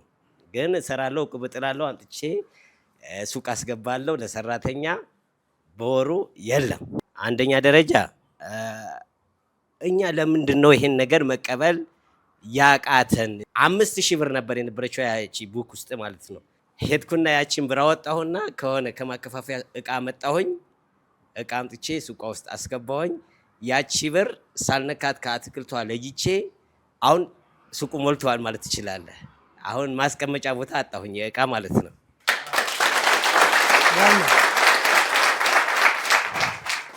እና ቀጥታ ወደ ተግባር ነው የገባሁት። አንደኛ ይሄ ነው። በራስህ ነው በተበደርከው ብር? እቃው በራሱ በዛ ብር በራስህ ገንዘብ? በራሴ ገንዘብ ነው። 5000 ብር ነች። የሆነ ውሃዎች ምናምን ነበሩ። ከሱ ጋር ወደ 10000 ብር ደረሰ። 10000 ብር ካፒታል ብዬ ነው ያስመዘገብኩትም አካውንትም የከፈትኩት። በሁለተኛ ዙር ነው ማለት ነው። እና አሁን እሱ ነው። ሌላው ደግሞ አሁን መንደር ውስጥ ነው የምሰራው። የእናንተው ለምሳሌ አስፋልት ላይ ስለሆነ ሰው ኪሱ ተማምኖ ነው የሚመጣው። ምንም ችግር የለበትም፣ ካሽ ከፍሎ ይሄዳል። የኛ መንደር ስለሆነ አልሰጥም ካልከው ነገ ተመልሶ አይገዛም፣ ያስቸግራል እና ደግሞ ያሳፍራልም። የሆነ አካባቢ እንትን ካጠገብ ናቸው፣ ባለሀብትም ናቸው፣ ምንም ናቸው። ዱቤ አልሰጣችሁም ለማለትም ይከብዳል። ስለዚህ እኔ አሁን አልከለክልም ከሚል ምንድነው የማደርገው? እየሰጠሁኝ ከሌላ ደግሞ እበደራለሁ ማለት ነው፣ ከባለ ሱቆቹ ማለት ነው። ስለዚህ ዱቤውና እንትኑን አመጣጥኜ እየሰራሁ ነው። ይሄ ነገር መቅረት ካለበትም እንዴት ነው ማስቀረት የምችለው ነው አንደኛ። በሁለተኛ ደረጃ ደግሞ ሰራተኛ ስለ ሰራተኛ አንተ ሰራተኞች በ5 ዓመት ሚሊዮኔር ይሆናሉ። ብሩን እየተባዛላቸው ነው ደሞዛቸው በእርግጥ ድርጅት አይከፍትም። የ5 ዓመት እየተባዛላቸው ነው ወይስ እንዴት አርገን ነው እኛም ሰራተኛ ቀጥረን እንደዛ በ5 ዓመት የራሳቸው እንዲኖረው የምናደርገው? ይሄ ነው። ሁለተኛ ደረጃ ደግሞ ሶስት ጥያቄ ነው። ገጠር መሬት አለ ወደ 10,000 ካሬ ምናምን፣ ከተማም ነው። አሰርቼ እመጣለሁ ወጪ አውጥቼ ከ40 ከ50 ሺህ ብር በላይ በአመት እሰራለሁ። ያው ነው ግን ለውጥ የሚያመጣ አንድ ብር የሚያመጣ ነገር የለም። እኔ በየአመቱ ብር አወጣለሁ። ይሄን እንዴት ወደ ብር እንዲያመጣ ማድረግ እችላለሁ? ከዚህ እስከ ካለው ቢዝነስ ጋር ሁለቱንም እንዴት አጣጥሜ ማስኬድ እችላለሁ? በነገራችን ላይ ለመልሶ የብዙዎቻችሁ ጥያቄ ነው ብዬ አስባለሁ። በተለይ ሰፈር ውስጥ ነው ተውት ብላቸው ትተውኝ ሊሄዱ ይችላሉ። እንደገና ትንሽ ኢሜጅ ያላቸው ባለሀብት ነገር ስለሆኑ ይሰጥኛል ብዬ ተማመናለሁ፣ ወይም ደግሞ ከከለከልኳቸው ጓሊሉ ይችላሉ በሚል እኔ ለነሱ ያበደሩ ከሌላ ደግሞ ዱቤ ይወስዳለሁ አይደለ? ባላንስ እያደረጉ ልቀጥል ወይስ አካሄድ ትክክል አይደለም ወይ ነው? መጀመሪያ የተለየ ስፔሻል ኬዝ ከሆነ እንደው በጥንቃቄ እንዳካሄዱ ልትሄዱ የምትችሉባት አጋጣሚ ትኖራለች። ምናልባት ዋናውንና ትልቁ ነገር ይሄ ዱቤ አካሄድ ይከዳሉ፣ አይሰጡም፣ ይከለክላሉ፣ የሰጡ መስሏቸው ይቆርጣሉ፣ ገንዘብ ይዘው ይቆያሉ የሚባለው ስለሆነ ትልቁ ጥያቄያችን። ስለዚህ አያደርጉም ብላችሁ የምትተማመኑባቸው የተለየ የተመረጡ ሰዎች እንደ ኦድ የሆነ ካራክተር የተለየ ነገር ሊኖር ይችል ይሆናል። እንደ መደበኛ አሰራር ግን አትቁጠሩት። ማለትም የሚበደር ሰው የተንደላቀቀ ምናምን ይበዛል። አብዛኛው ምንም የሌለው የተቸገረ ሰው እኮ ነው ብያቸዋለሁ። ባለፈ ልጄ ስላለቀሰ ነው አንድ መስቲካ ሊል ይችላል አይደለ? አንድ ደረቅ ዳቦ ሊጠይቅ ይችላል፣ ደረቅ እንጀራ ሊጠይቅ ይችላል፣ ግማሽ ሊትር ዘይት ሊጠይቅ ይችላል። ይኸውላችሁ የተቸገረ ሰው ክብሪት ሊጠይቅ ይችላል፣ መብራት ጠፍቶ ነው ሻማ አንድ ስጠኝ ሊል ይችላል። ይሄ ሰው እርጀንት የተቸገረ ነው። እኔ የምለው ግን 5 ሊትሩን ዘይት አምጠው፣ ትልቁ ሚሪንዳ ጨምርበት፣ ያኛውን ጁስ አድርገው፣ ፓስታ 5 አድርግ፣ ከዛ ባለ ካርድ ባለ 100 ባለ 5 አለ እኮ ድንገት ዘግቶበት ከሆነ ይህን ሁሉ አድርጎ መዝግበው የሚል ሰው ትክክል ነው ወይ? እንዲህ አይነት የተበላሸ አሰራር አስለምደናል። ያ ሰውዬ ማምጫ ብር መስሪያ ብር የለውም። እዛ ወስዶ የትም ይጥልና ሰው አንተን ትዝ አይልህም። ሌላ አብዛኛው ደሞዘኛ ከሆነ ደሞዝ የመጣ ቀን ያንሰዋል ያንተን ለመክፈል። ሰውየውንም ያላግባብ አታስጨንቀው። ቀድመን መብላት አንልመድ። ቀድሞ መብላት የለመደ ግለሰብ ሄዶ አገር ላይ ጣለ። በሀገር ደረጃ ቀድመን መብላት ለመደብንና ዓለም ጥግ ድረስ ብድርና ልመና ጠያቂዎች ሆነን እኮ ተዋረድን በዓለም። ይሄ ከየት የመጣ ይመስላችኋል? ከታች ጀምሮ ቀድሞ መብላት ለመደብን። ሳንከፍል የሚበላ መውሰድ፣ ሳንከፍል የሚጠጣ መውሰድ። አያችሁ እንጂ ሰው አይቸገርም አላለም። በድሮም ከጥንቱም ደረቅ እንጀራ ድርኝ ይባላል፣ በርበሬ ጨው ካለሽ ይባላል እኮ፣ ነገ መልሳለሁ ይባላል እኮ። ነገር ግን እኛ የምናየው ከተማ ውስጥ ነው የምላችሁ፣ ጭራሽ ቢራና ወይን የሚለቃ ሰው ነው። ውስኪ ነው የምላችሁ፣ አልተሳሳትኩም። በዱቤ የሚወስዱ ሰዎች አሉ። አይታችኋል። ጭራሽ መጣና በዱቤ በመኪና በዱቤ ቤት ለመድን ማለት ነው። ዱቤ ደበደበን። ዱቤ ፍለጋ መጀመሪያ ለመሰጣት ነገር ብዙ ሰው እየተመዘበዘ ነው። ስለዚህ አንተ በሂደት እያንዳንድ እነኚህ ዱቤ የሚወዱትን ሰዎች ራስህን ተቀጣሪ አድርጋ ባሉ እኮ ያስቸግራል። አሁን በፊት ብዙ አይቆጣጠረኝም ነበር፣ አሁን ደግሞ እያስቸገረ ነው እና ከቻላችሁ ብትሰጡኝ እያልክ የማሰጥበት ምክንያት ያንተ ክፋትና ፍልስፍና ሳይሆን ጫና ቻሌንጅ እንዳለብህ ቢዝነስ ሞዴል እንደማይፈቅድ በየቀን አንድ ቀን አንድ ደንበኛ የሚባል አለ። ነገ ቃል አወርድበት ነበረ፣ ከቻልክ ስጠኝ፣ ይቅርታ ለተፈጠረው ነገር እያልክ በተለያየ ትትና ሰዎችን ካሽ ወደ መክፈል አስለምዳቸው። እሺ ችግር የለውም ብርዬ እመጣለሁ ብሎ እንዲሁም ባለሀብት ከሆነ እኮ ሄድ ብሎ ወይ በኤቲኤም ወይ በእንትን በአካውንት አለ። ዛሬ ዘመኗል ጊዜው፣ ቴሌብር አለ፣ ይቻላል። የመክፈያ መንገዶችን አስተካክሉ። በዛም ላይ ደግሞ ኦንላይን ክፍያ በደንብ ተጠንቀቁ፣ ኤዲት ይደረጋል። ስለ መሬት የጠየቀኝ በነገራችን ላይ እንደው አንድ ነገር ልንገራችሁ። በተለይ ከትንንሽ ከተማና ከገጠር ወደ ከተማ የመጣችሁ የራሳችሁ ቢዝነስ የጀመራችሁ ሰዎች ገጠር መሬትም ቤትም ቦታም ካለ አትጠይቁት። ለታካስራ ልትሉት ይችላል። እስኪ መተው እንልመድ። አልፈልግም የሚል ኢትዮጵያዊ በእናታችሁ እስኪ የመጀመሪያዎቹ አልፈልግም የሚል እኔ ብዙ ጊዜ ነግሬያቸዋለሁ። የአባቴ መሬቴን ሳይሆን እሱን ነው የፈለግኩት። እሱን እየዋለው መሬቱን ለታናሾች ተሰጥተዋል። እስኪ እንደዚህ እናድርግ። የሰውን ልጅ እንፈልግ እስኪ። በቃ ይዞት አልፈልግም በል። መሬት አልፈልግም ተውለት፣ ለታናሽ ተውለት፣ ለትልቁ ተውለት፣ እዛው ላልሰለጠነው ይውሰደው። አልፈልግም ብለው የምሬን ነው የማወራቸው። አትቀላቅሉ፣ አትጠይቋቸው። አንዳንድ ሰው ከከተማ ገጠር ሄዶ ፍርድ ቤት ቀጠሮ ይዛል። እንዴት ድንበሯን ትነካታለህ? እኔ የራሴ ቤት የራሴ ደመወዝ ቢኖረኝ ምን አገባ የአባቴ እኮ ነው አትበሉ። ለምን አንተ እያለ እነሱ እያሉ ለምን መሬቱ ይሰራ? አንተ ነህ ለነሱ እየሰራ ማቅረብ ያለብህ። ሚስት ራሷ ትስራ፣ አንተ ራስህ ስራ። ልጆችህ ሲያድጉ ይስሩ። መሬቱን ተው። ሲፈልግ ደን ይሁን፣ የምሬን ነው የማወራው፣ እያጋነንኩ አይደል። ሲፈልግ ያክስት ልጅ ረሰው አትጠይቁ።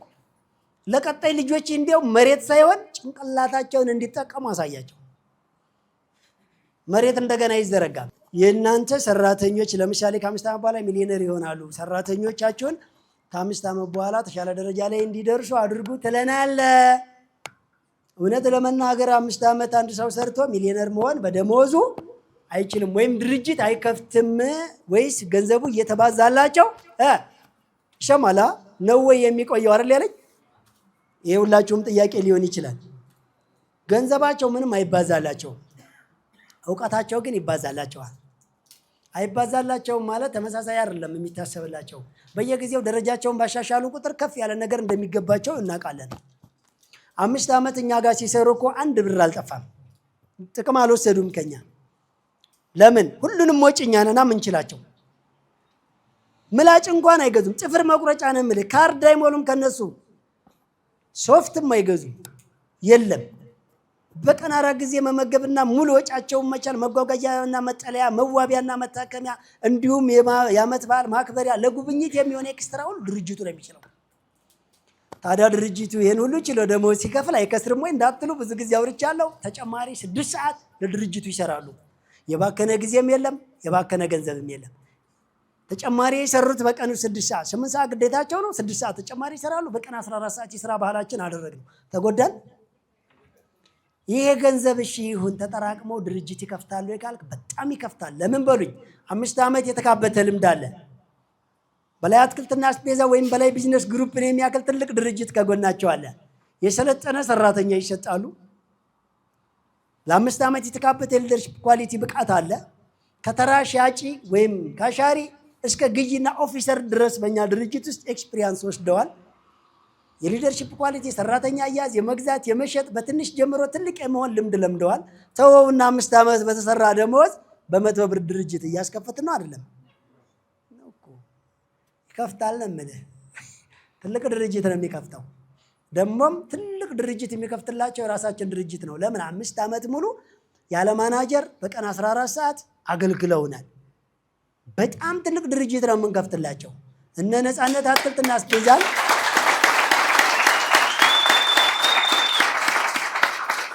ምናልባት ለበለጠ መረጃ እነ ነፃነት አትክልትና አስቤዛን እነ ኤልያስ አትክልትና አስቤዛን አየት አድርጉ። ኢትዮጵያ ውስጥ በሉ፣ ኢትዮጵያ ውስጥ እጃቸው አይታይ፣ ሰርቶ መለወጥ፣ ረብጣ ሀብት ማግኘት፣ በጣም ቱጃር ሚሊዮነር መሆን ከዚህ በኋላ የባህል ጨዋታ ያክል ቀላል ነው።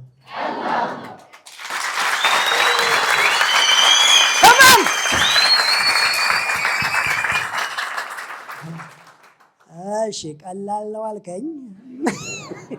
ያው በሉ ስላልክ ቀላል ነው ብላችኋል ወይስ የምር ነው? እንዳትሸወድ፣ ቀላል አባቴ። ከዚህ በኋላ ድህነት ጓዳ ቀርቶ በርህ እንዳታስደርሰው። በየወር 1 ሚሊዮን ገቢ ከሌለ ንቃ፣ እቤት እንዳተኛ። በየወር ነው የምልህ፣ ብሰራም ባሰራም 1 ሚሊዮን ብር ግድ ነው። የራስ ቤት የራስ መኪና ከፈለክም ቢያንስ የሚከራይ ይኑር፣ ቢያንስ ኮንትራት የምትይዝበት ይኑር። እንደፈለክ መቀበል አትልመድ፣ መስጠት ብቻ ልመድ። ከዚህ በኋላ ትናንሽ ነገርን አትናቅ፣ ትልቁን ግን ተመኝ። ከዛስ ዛሬውኑ አንድ በል፣ ቢያንስ በ100 ብር ጀምር። ጎጂ ነገርን አቁም። ከ3 ሳምንት በፊት እሁድ ቀን ለመጀመሪያ ጊዜ ነው እዚህ ስልጠና የመጣሁት እና ከአሁን በፊት እኔ በባዶ ተነስቼ አውቃለሁ። 100 ብር ብዙ ነው፣ እንደውም በባዶ መነሳት ይቻላል ብዬ ነበረ። ያንን በተግባር ለማሳየት በማግስቱ በ25 ብር ተነስቻለሁ። እኔ ስልጠናውን የወሰድኩት የዛሬ 3 ሳምንት ነው። በፊት ዩቲዩብ ላይ እከታተል ነበረ። ገና 3ኛ ዙር ሰልጣኝ ነኝ፣ ስራ አልጀመርኩም። ግን ለማሳያ ያክል በ25 ብርም ይቻላል ብዬ ባናና ነው መስሪያ ቤት ምን ይፈልጋሉ ብዬ አሰብኩ። ባናና ማስቲካ ይዤ ሄድኩ ስራ ቦታ። ከዛ ሸጥኳት እሷን በ25 ብር ነው ከማከፋፈያ የገዛኋት። 50 ብር ሸጥኩ። ከዛ በ50 ብር ተመልሼ መጣሁ። 100 ብር ሸጥኩ። ከዛ ምሳ ሰዓት ደረሰ። በ100 ብሩ ገዛው መልሼ 200 ብር ሸጥኩ። እዛው በአንድ ቀን ነው 400 ኦር 800 ነው የደረስኩት በአንድ ቀን።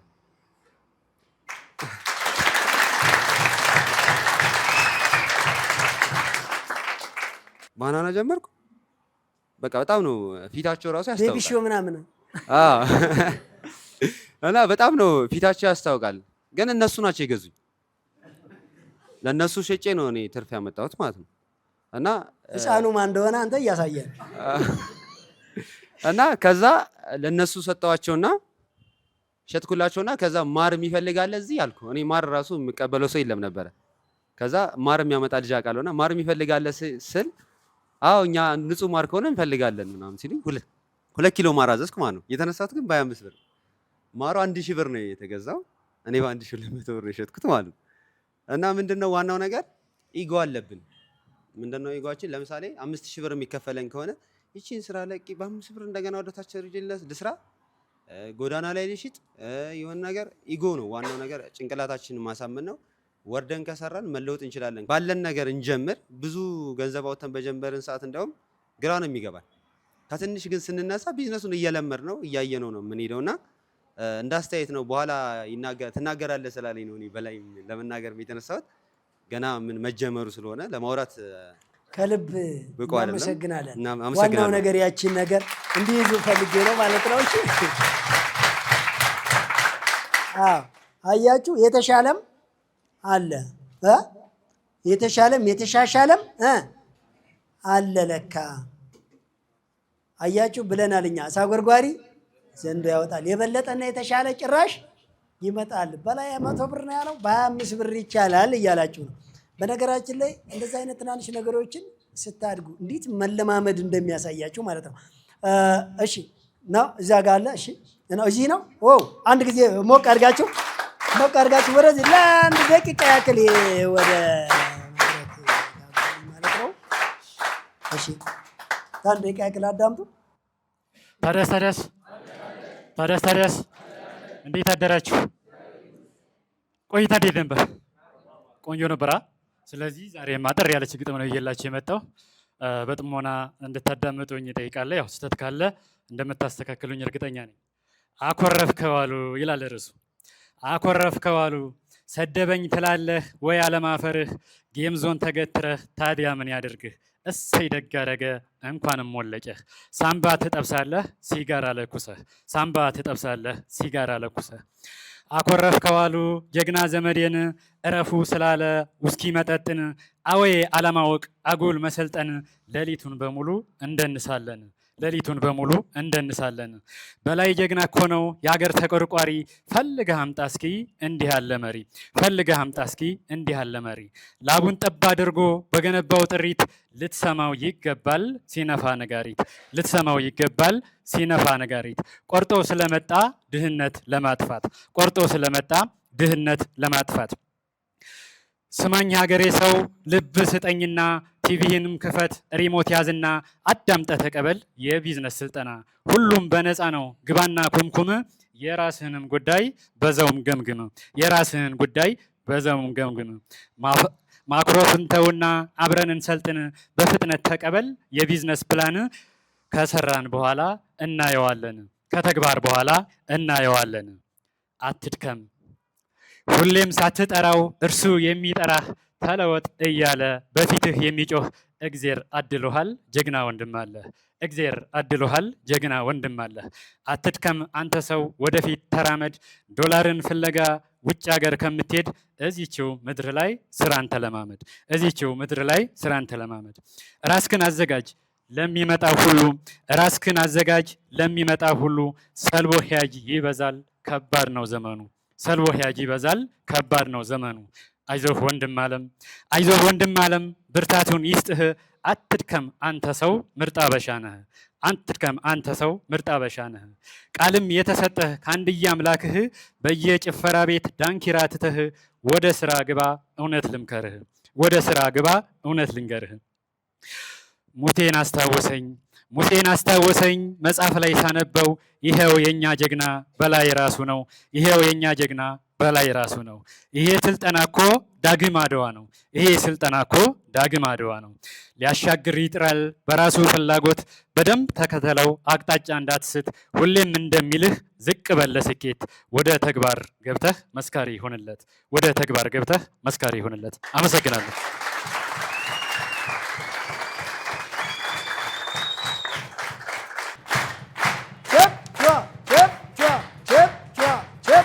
አንዳንድ ጊዜ መጋበዝን፣ መቀበልን፣ ማሳየትን፣ መቀስቀስን ልምድ እናድርግ ማለት ነው።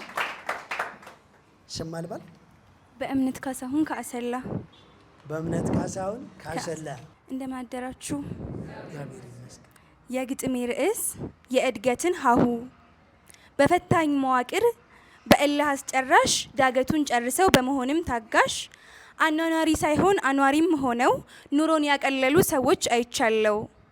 የወጣኑት ትልም በሀሳብ ያልቀረ ትንሽ ተምሮ ብዙ ያስተማረ ሀሳቡን ተግብሮ ፍሬ ላይ ያዋለ መቻሉን በእውን ማሳየት የቻለ ከሸራ ተነስቶ ከሞባይል ካርድ ቀስ በቀስ የያዘ የስራን መንገድ የህይወቱን ሩጫ በዘዴ ያለፈ ሀሳቡን ተግብሮ ለሌሎች የተረፈ የሚሊዮነሮች መንገድ የብርሃን ወለል ነው። ዋናው ቁም ነገሩ ተግባርን መስራት ነው። ከነ ቤተሰቡ የጥንካሬን ኃይል በትዕግስት እያዋዛ ከነ ቤተሰቡ የተሞላ ለዛ በ2009 የጀመሩት ተግባር የካቲት 27 ሀብሎ ሲጀመር ከ1500 በሚሊዮን ያደገ ትዕግስቱ ያለቀን ተስፈኛ ያደረገ እውቀቱን ተጠቅሞ ታሪክ የገነባ ለትውልድ መማሪያ ሰርጎ የሚገባ በተግባር ላይ ውሎ ፍሬው የሚታይ የስራን ጥበብ በብልሃት አካፋይ የሰውነት ጥጉን ገንዘብ የማይተካው ስለሰራው ስራ ቅኔ ስላነሰው ቃላቶች ለቅሜ በብዕር ልከትብ ስለሰሩት ስራ በጥልቀት ሳስብ ጀግናን ከአባቶች ለቅኔ ተውሼ ለነሳቸው ወደድኩ በግጥም አንግሼ የሰውነት ክብሩን ያለማቋረጥ ተግተው ያመጡ ለውጥ እለት በእለት የለውጥን ጉዞ መራመድ የቻለ ቁም ነገር ይዞ መክሰርና መትረፍ ያልተለየው እድገት ከራስ አልፎ ለሌሎች መሆን ህይወት ስራን በቃል ነግሮ ተግባር ላይ መዋልን ከመዝናናት ይልቅ ማስቀደም ተግባርን ሰውን ብቻ አይደለም ሰዎችን አፍርቷል። ተክቶ ያዳመጠ እውቀት ይመገባል። የሀገር መለውጫ ስራ ነው ሚዛኑ እንደነኪያ ታጋሽ ለሆኑ እሾሁም ጠፍቶ ይደለደላል። የነሱ ትጋት ለሌሎች ይደርሳል።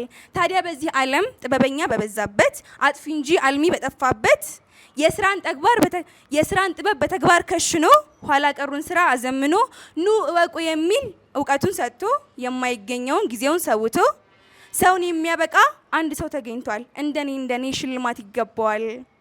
በአፍሪካ ቀርቶ በዓለም ያልተሰራ በግል ገንዘቡ በራሱ ኪሳራ በላይ የኢትዮጵያ ልጅ ትውልድን አኮራ።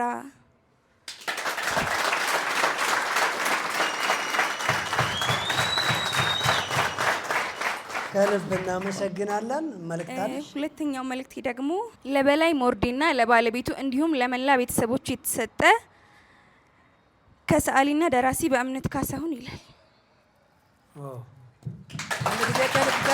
ከልብ አመስግኑልን። ይከፈታል ወይስ ሚስጥር ነው? ይከፈት። አሁንማ ይከፈት። ይከፈት። ማን ነች?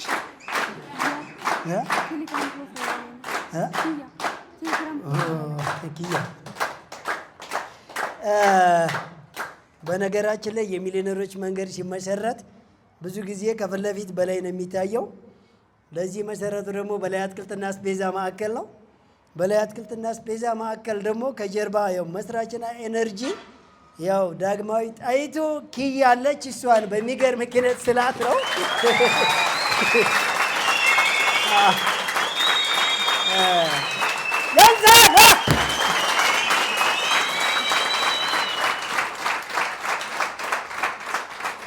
እንግዲህ በእምነት ማን ነው? በእምነት ካሳሁን ካሰላ ይህን ሁሉ ኪሎ ሜትር አቋርጣ ኪያን በሚገርም ሁኔታ ስላታለች። እንግዲህ አልገለጽኳትም ገና ብላለች። የምር ከልብ አመስግኑልን። ወደ መጣችበት አንድ ጊዜ ሰይዱ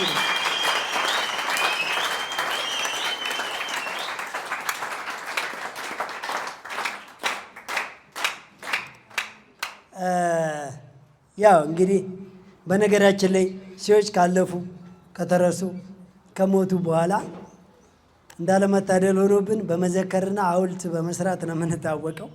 በምንችለው አቅምና ኪነት ግን በፍቅር ሰዎችም ባሉበት ስንዘክራቸው ትልቅ ነገር ነው። ለዚህ ለኢትዮጵያን ትልቅ ዋስትና ኃላፊነቱን የወሰደ በራሱ እውቀት፣ በራሱ ወጪና በራሱ ኃላፊነት፣ በራሱ ገንዘብ፣ በራሱ ጊዜ ይህን ኢትዮጵያ ታሪክ ታምር መቀየር አለበት። ኢትዮጵያ ውስጥ አንድም ኋላቀር አመለካከት፣ አንድም ትንሽ ገቢ ያለው፣ አንድም የሚሰደድ፣ አንድም የሚጣላ፣ አንድም የሚጨነቅ፣ አንድም የሚሰቃይ ትውልድ ማየት የለበትም ያለው ፕሮግራማችን ብዙ ጊዜ ካሜራ ፊት መቅረብ ስለማትፈልግ እንጂ የዚህ ትልቁ መሰረት እንግዲህ የኔ ውድ ባለቤት የሶስት ልጆች እናት ኪያ ነች።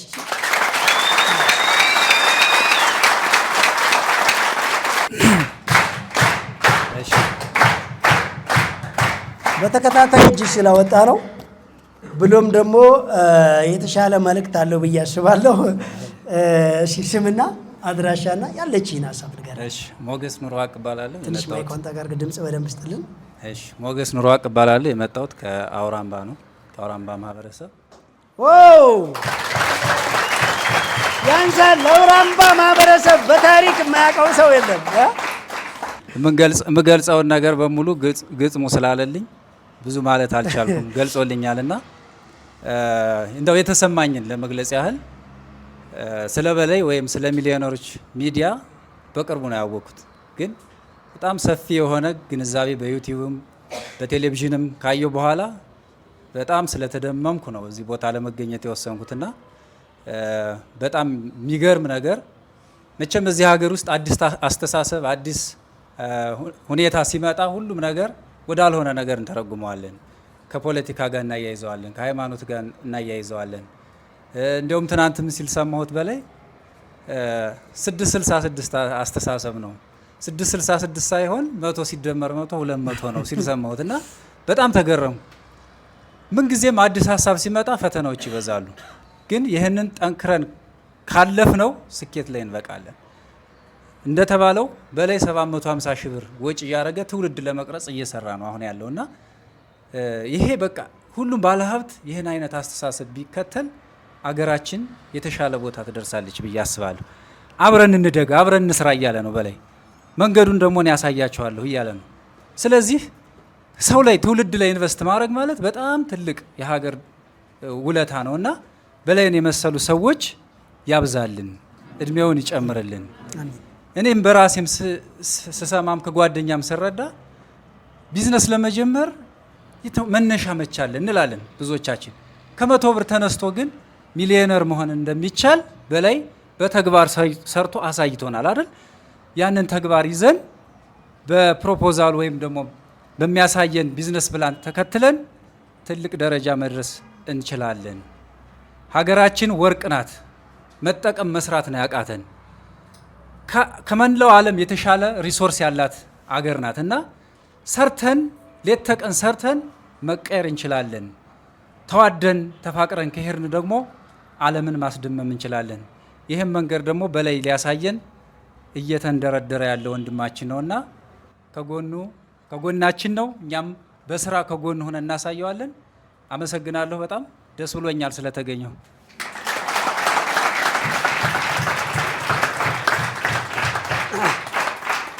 የምር ከልብ እናመሰግናለን። አሳ ጎርጓሪ ዘንዶ ያወጣል ማለት ይህ ነው።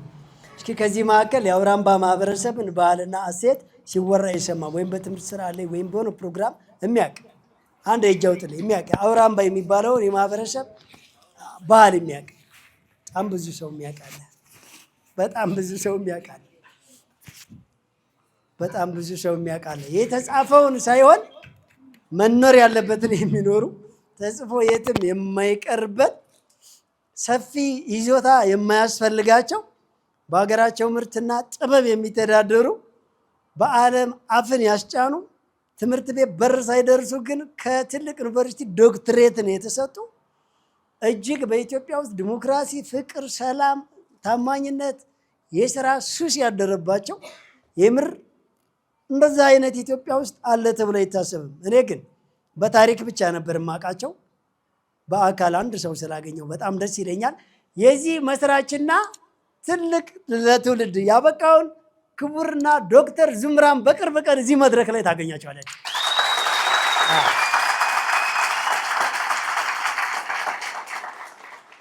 ማለትም አውሮፓውያኖች ቀንተውባቸው አገራቸው የሚያመላልሷቸው፣ ነጮች ይህን ለማየትና ለመስማት መጥተው ጆሮ የሚያዘነብሉላቸው፣ የእኛ ትውልድ ግን እያለፈ የሚሄድ ያለውን ሳይሆን የጎደለውን ጠይቆ ልክ አይደሉም ብሎ የሚከራከር፣ ዛሬ ግን የምር ማወራቸው ይሄ ለብዙ ዓመታት እንደዛ አይነት ጨዋ፣ እንደዛ አይነት ተቀባይ፣ እንደዛ አይነት ታማኝ፣ እንደዛ አይነት የመቻቻል ማህበረሰብና እሴትን የገነቡ ማህበር የምር ማወራቸው ምናልባት ይሄን አውራምባ የሚባለውን ኢትዮጵያው 65 አካባቢ ሳጠና ዓለም ላይ 12 ሀገር ሳጠና አውራምባ የሚባለው ማህበረሰብ ሄጄ አይቼው አላውቅም። እንዳለመታደል ለምንደው አላውቅም። አሁን ግን በቅርብ ቀን ካዩ በኋላ እንደ መጀመሪያ የማህበረሰብ ኢሮፕ ስታንዳርድ እንዲሆን ግቢውን የመጀመሪያ ስራ እንሰራለን እኛ። በብዙ ሺህ ከፍለን ልንማር የሚገባውን ኮርስ በነፃ እኔ ላስተምራችሁና ሀብታም ላደርጋችሁ ማለት ለእኔ ምን ያህል የስብህና ጥግ ቢሆን ነው፣ ምን ያህል እግዚአብሔር የሰጠው ጸጋ ምን ያህል ቢሆን ነው ብዬ ነው ቀደም እዚህ ጋር ላሉ ለጓደኞችም ስነግራቸው የነበረውና በቅድሚያ ላመሰግንህ እፈልጋለሁኝና በጣም አመሰግናለሁ። በመቀጠል 7 ጥያቄዎች ነበሩኝ። ከ7ቱ 2ቱ ተጠይቀው እዚህ መልስ ስላገኘሁኝ 5ቱን ጥያቄ እንትን ልበል።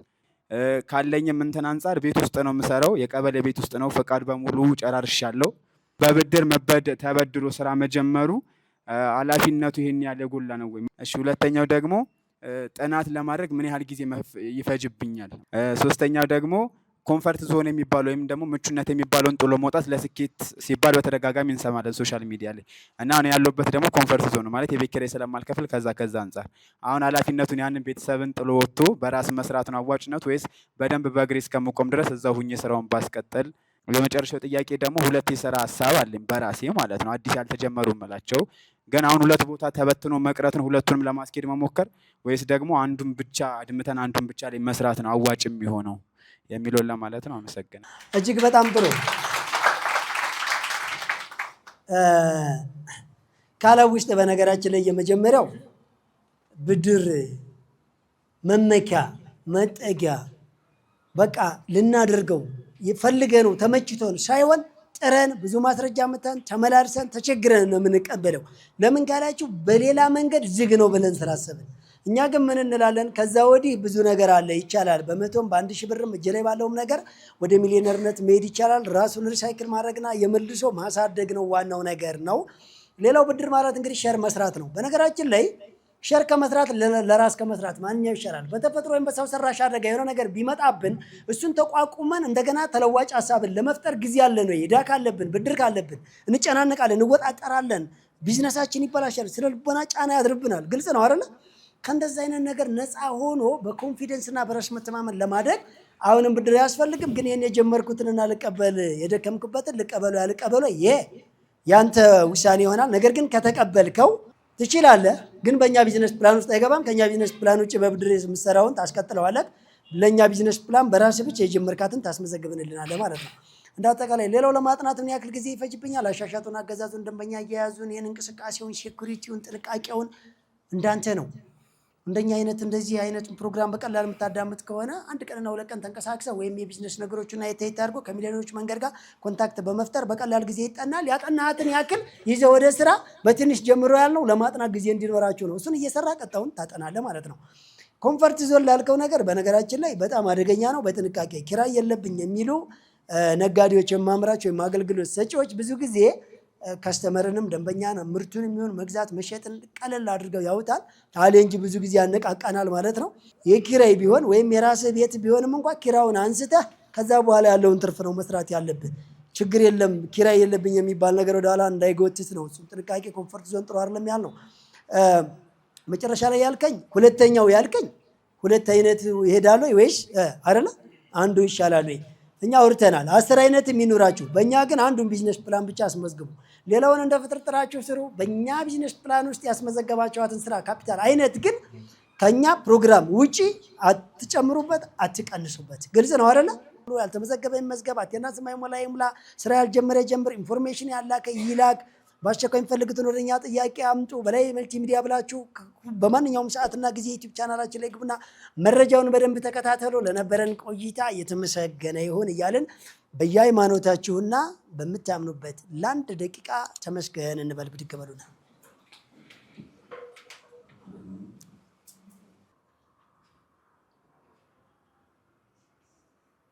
በጄ ሁሉ በደጄ እንዲሉ ወደ በላይ አትክልትና አስቤዛ ማዕከል ይምጡ። የእርሻና የፋብሪካ ምርቶችን በተመጣጣኝ ዋጋ አይነታቸው ከ600 በላይ የሚሆኑ የተፈጥሮና የፋብሪካ ምርቶችን በአንድ ቦታ ላይ እናንበሸብሾታለን። አድራሻችን ካራ ኮተቤ መድኃኔዓለም መግቢያ ላይ ከዋናው አስፋልት 60 ሜትር ገባ ብሎ ወደ ኮተቤ ገብርኤል መግቢያ ከዋናው አስፋልት በአዲሱ አስፋልት 80 ሜትር ገባ ብሎ ወሰን ጤና ጣቢያ መግቢያ ላይ ከዋናው አስፋልት 30 ሜትር በኮብልስቶኑ ገባ ብሎ እንዲሁም ፊጋ መስቀለኛ የመገናኛ ታክሲ መያዣ ጋር በተንጣለለው ግዙፉ የንግድ ማዕከላችን የእርሻና የፋብሪካ ምርቶችን በተመጣጣኝ ዋጋና በአንድ ቦታ አቅርበንሎታል። በላይ አትክልትና አስቤዛ የጓዳው ቤዛ